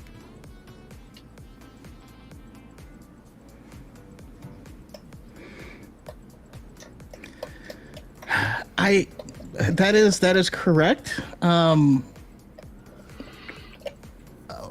Why? Was that a shot in the dark? Kind of, but I mean, I think Rand tells him the moment he gets there why he was, his true intentions as to why he brought him there.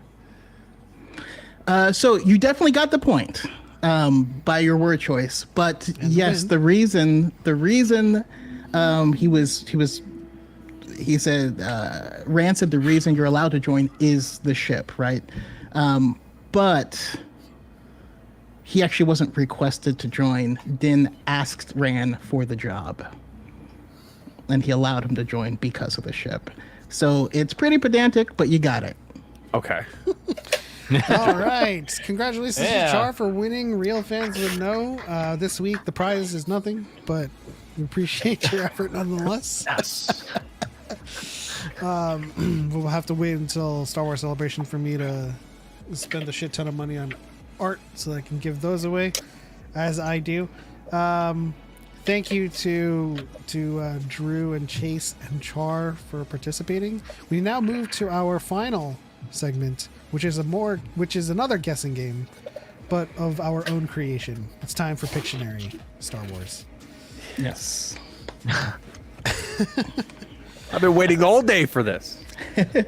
Have you now? Real fans I've would been know waiting for we Choco. still just call him Space Bill Burr. I do as well. The boss, yeah, he's from the planet Bostonia. Yeah.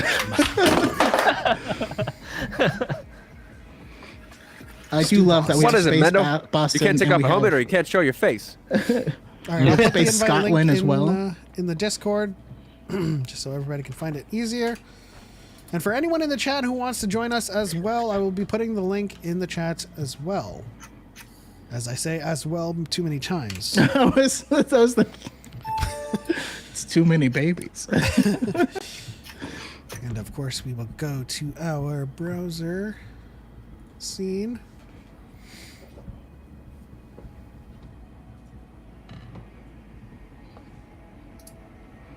And again, that's not if what you're I on the wanted. fence about joining us, please do. Don't worry if you can't draw. I can't draw to save my life. It's not about drawing well. It's about getting people to say specific things. So Yes. Where in the Discord did you put this? I put it also in the chat too. I was talking about for the episode. But you can put it in the chat for this call. Oh, I can Oh, put it yeah. in the chat in this call too. Oh, that's the viewer. Here we go. So many wires. Oh God.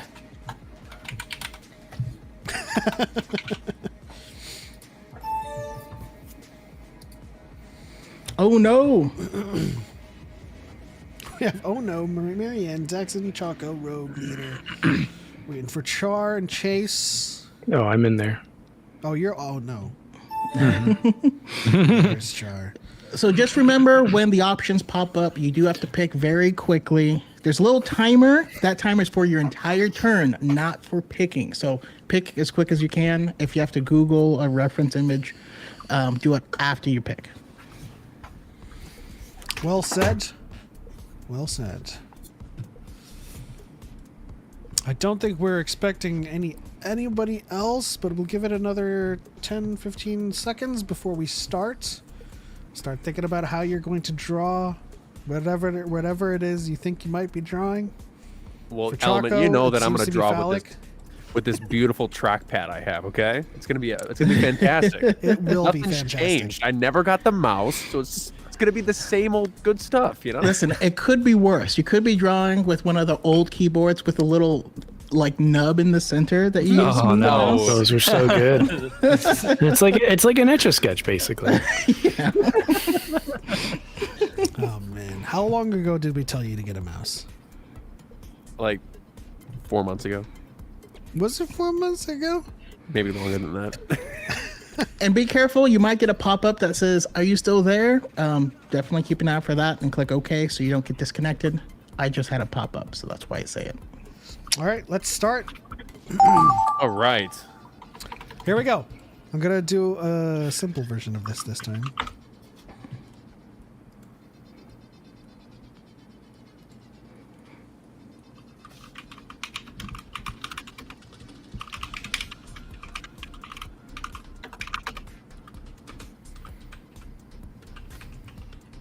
Oh, this from karaoke night? answering in the wrong spot. Yes, that is the chat.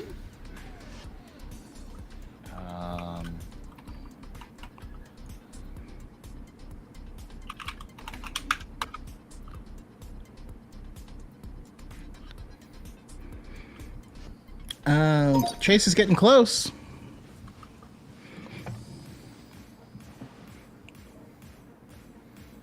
What is this called, guys? Oh, Oh God, no. I know what this You're is. so close. What do they yell? Yeah, I got it. Okay. Oh God, Yes. I don't know.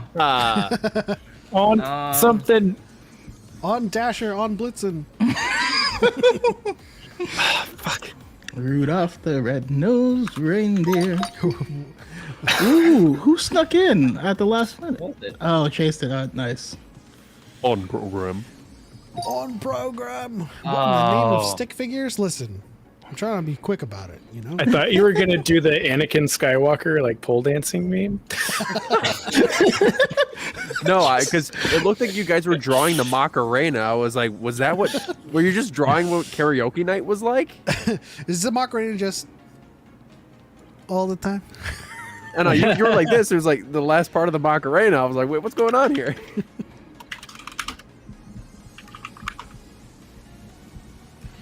Seriously, Choco? Jesus. Oh crap. Oh, what the hell? Oh.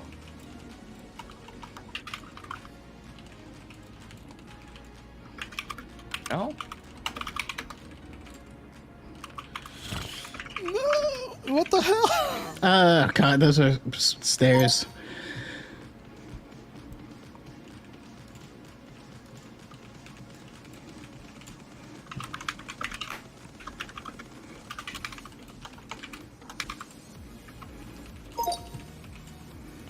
What the hell is this? Thank you, Marianne.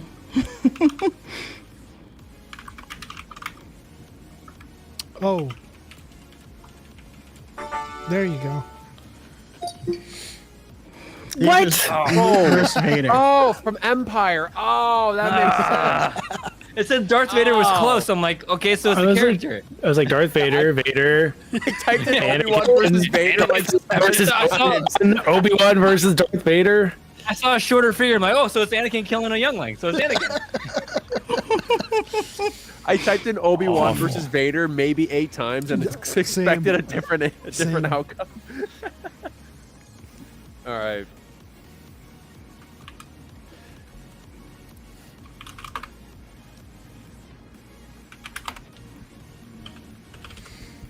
You can still join, Cal. The link is up there if you want.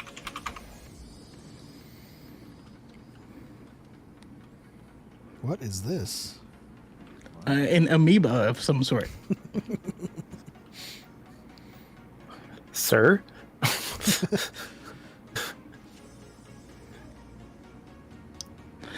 Oh! How is that happening? Yeah! This is actually really good. Oh wait. Oh, I forgot his name. Oh no. I know who it is. I just can't remember the name. Wait, what? I can't remember his name. Oh no. Yeah. Do I there need it his is. full name? No, you just spelled it wrong. Oh, Jesus. Niku. Yeah. That didn't look like me. Maybe a little bit, but You're too far behind. No, everyone's just on their No, first it's drawing. just fun. Yeah, it's fun. Don't jump in right now, Cal. Yeah. This is everyone's first drawing.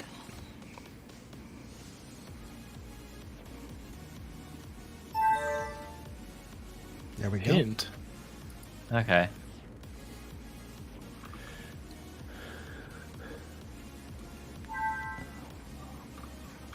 Uh-oh. That's... What? What? Oh, wait. Oh.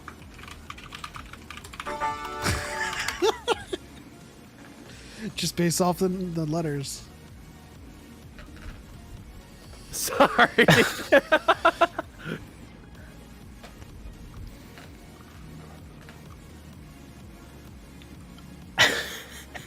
Okay. I...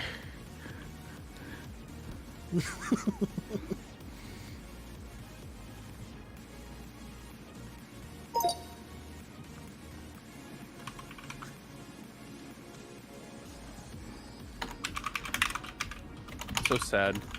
Never got to play the Valachord. Oh. Tobias Beckett. Okay. Oh. Okay. Okay. That's good. That's very good. Okay. Pick quick. All right, here we go. Okay. This is easy. Do you have a drawing tablet? No, I. Wait. Oh. What? Why is everybody getting it? How did I was Cal like- get it so soon? He drew a circle and got it. Oh.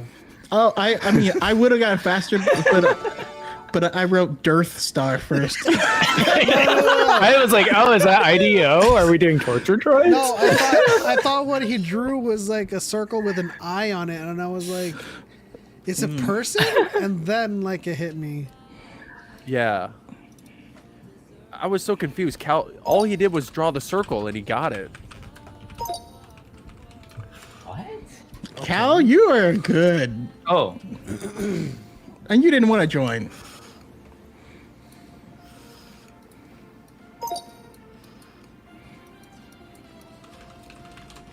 There we go. Oh.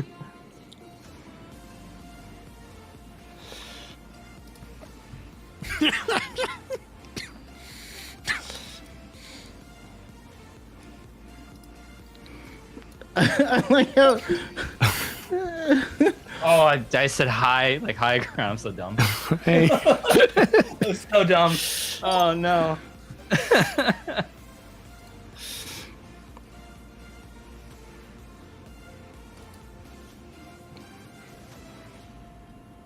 Oh, Charlie's using the shapes. You could use shapes? Yeah. Actually, no. Let me go back and let me do this. Ew. Portal. Not that. Oh. Oh, what's his name?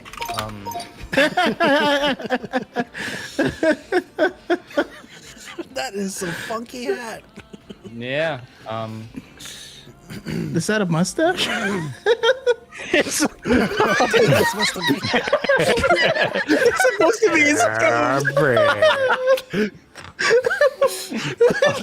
to be the breathing apparatus. Mustache. That's great. That's great. Love him in Book of Boba Fett. The sorting hat. I'd be It's careful corn. where I was sticking my nose if I were you. Oh God. Oh, everyone's favorite character. Yeah, buddy. Hey, I got one. Okay, my He a friend was demon like, bee.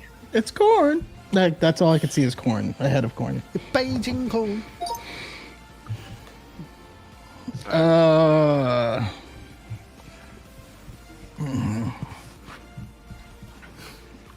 right. Well, hopefully I don't get canceled. Oh no. I guess I don't get to draw. Wait, you drew already. You drew the high ground. I didn't draw I that. drew the high ground. I drew the high ground. Oh, really? Yeah. Oh, you'll probably be in for the next round then.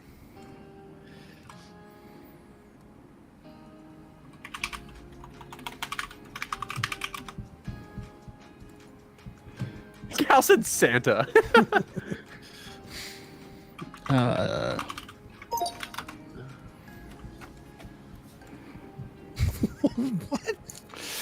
Fusroda.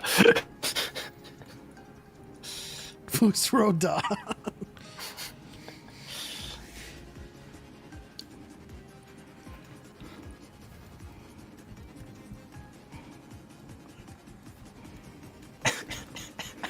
Jeez. Who's drawing? What is this? This is great. What?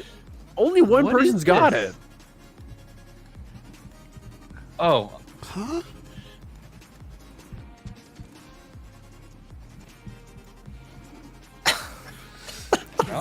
oh, I got it the last second. Yes. Oh, Jesus. damn it! Damn it! Ran out of time.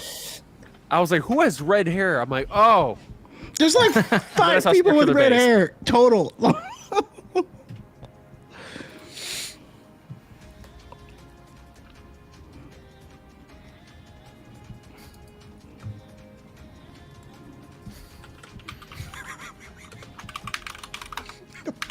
I was gonna do it, Choco.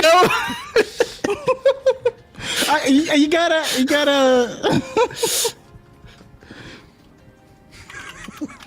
All right, now I'm actually confused. What is going Am I looking at?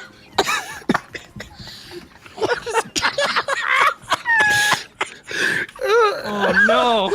Oh no! Oh no! What is this?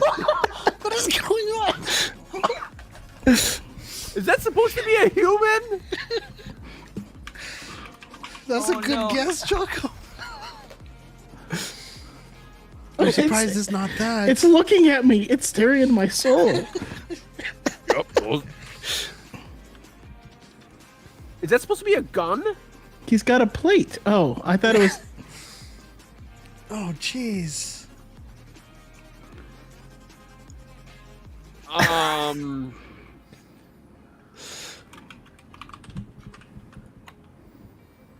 How is that anything?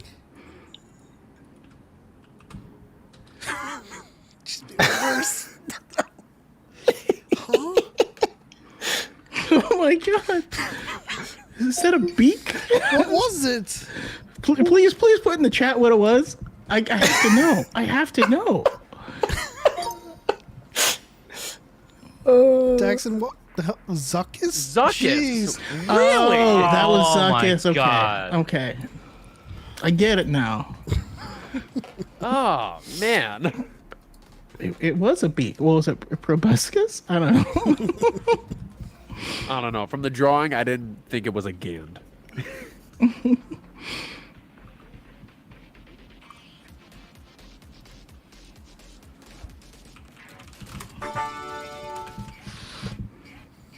Oh, Okay. Good one. Very well drawn.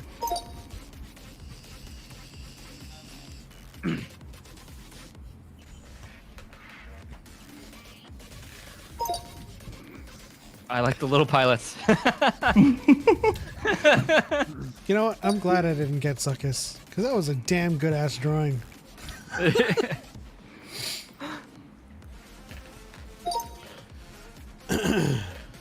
Man.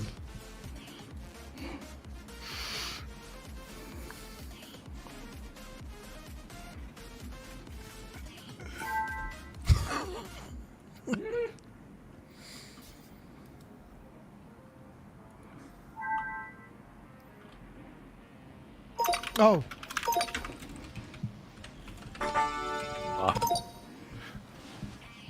Yeah, yeah.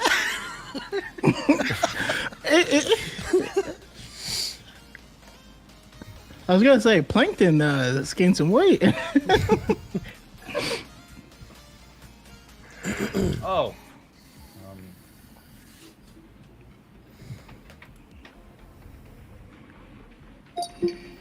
Yeah, man, ran out of time. Ran out of time. Yeah, I thought that hey, he's gonna give it away. Ant-Man. Yeah, it looks like they had antennas. Dr. Mandibles.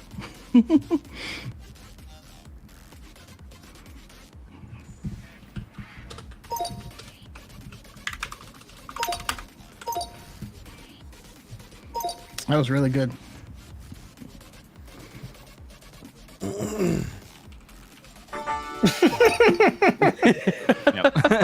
So that alien you'll get. How many times do we see Zuckus in that manner? Just like, I was gonna say praying mantis man.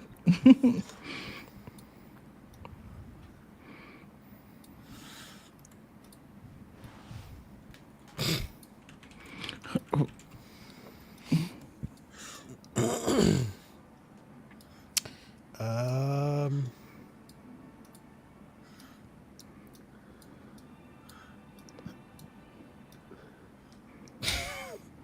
Oh, Okay. wait Wow. a second. Oh my gosh, it is.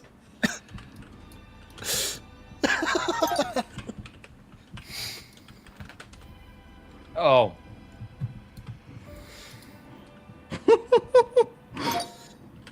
There we go. Oh, damn it. okay. Is that blue supposed to be a tear? Yeah. Yeah.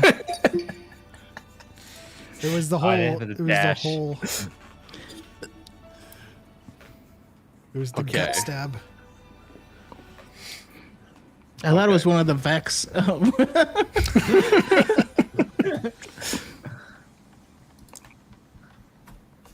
right, here we go. Yofus.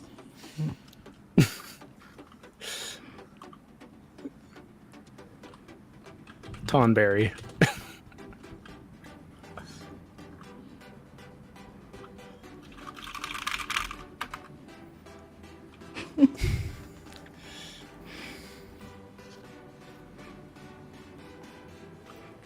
Oh, Oh, damn. I knew Drew would get it. got it. Damn.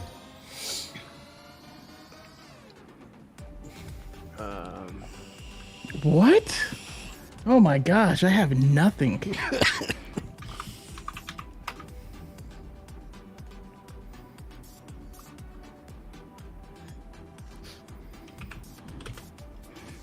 What?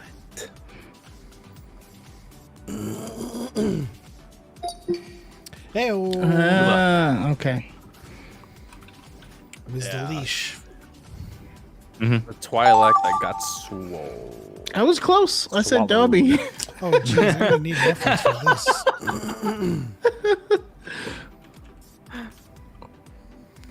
One second, pulling up a reference. I thought that was a solid Femi Taylor. I have to give myself a pat on the back.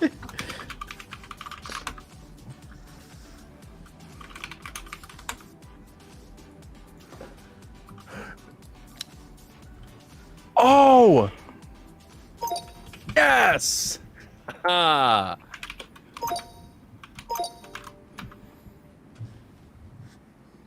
There we go.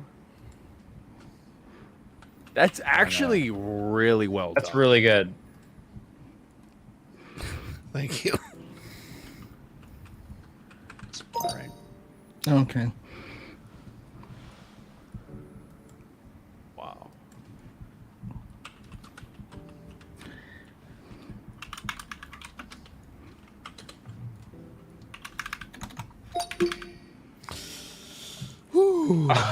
See, I kept typing in people's names. Yeah, I had to All right, here we go. look up that reference for that one.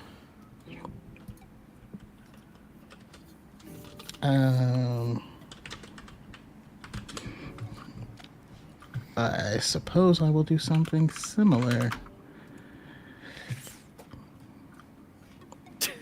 Oh, Jesus, that's a terrible. Butthole.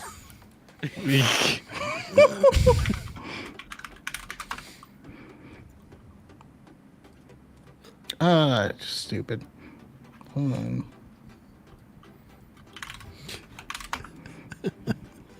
That was this. No? Okay.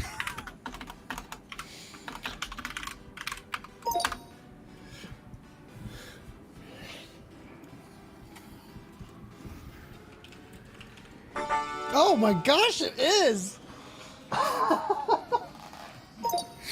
Wow. Interesting. Very. So it is a blue butthole. I don't know what else to draw. Oh yeah. It was just. It looked just like her. Totally.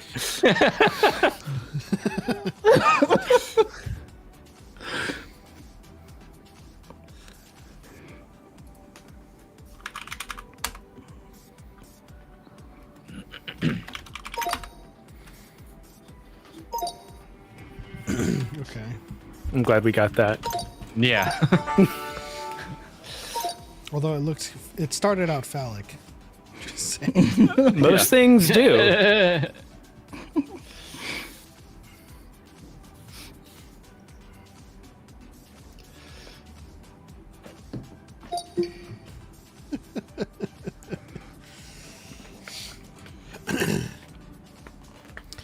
It was startlingly obvious afterwards.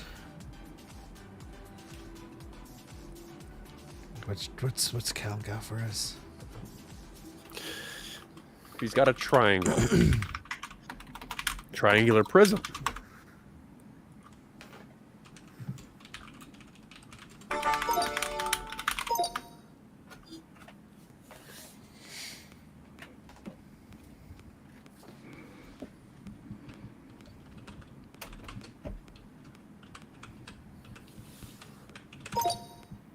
There we go.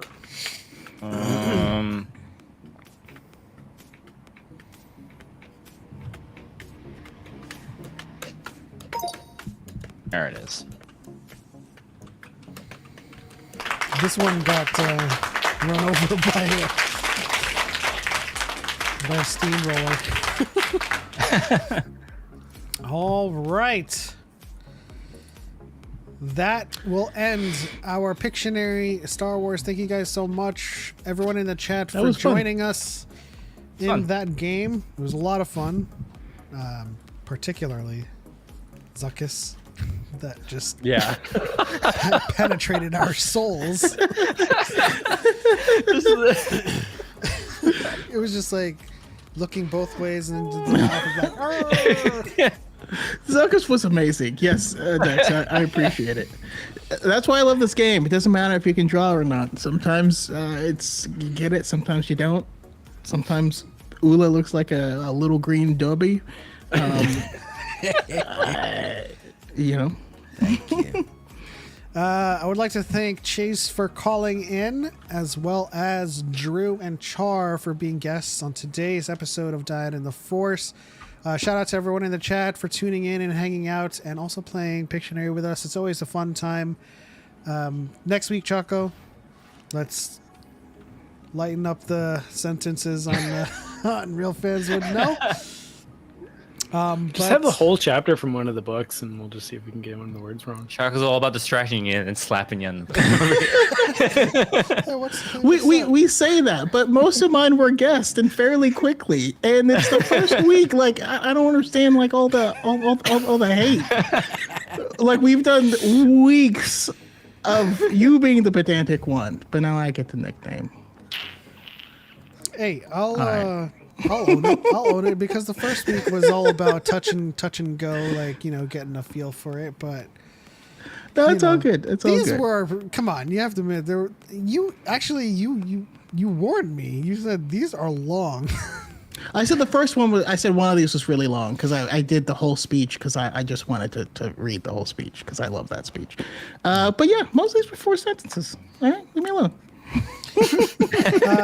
We'll go with final thoughts, plugs, and any other info you'd like to share, and we'll start with Chase.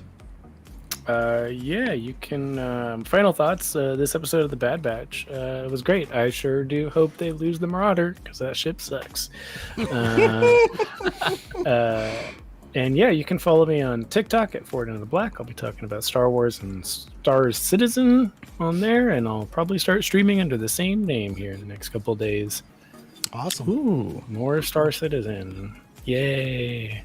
And Drew. Yeah, really enjoyed the episode. Like the dynamic between Tech and Omega. Just needed something to really bookend the episode, but overall it was a really good episode. You can find me on TikTok and Instagram at Rogue Leader Drew for fun, silly little Star Wars videos, and also on YouTube at Andrew and Nikki for just a general discussion podcast. Maybe some D&D content in the future. We'll see what happens if I can get some people lined up. But yeah. Consider us volunteers. And Char.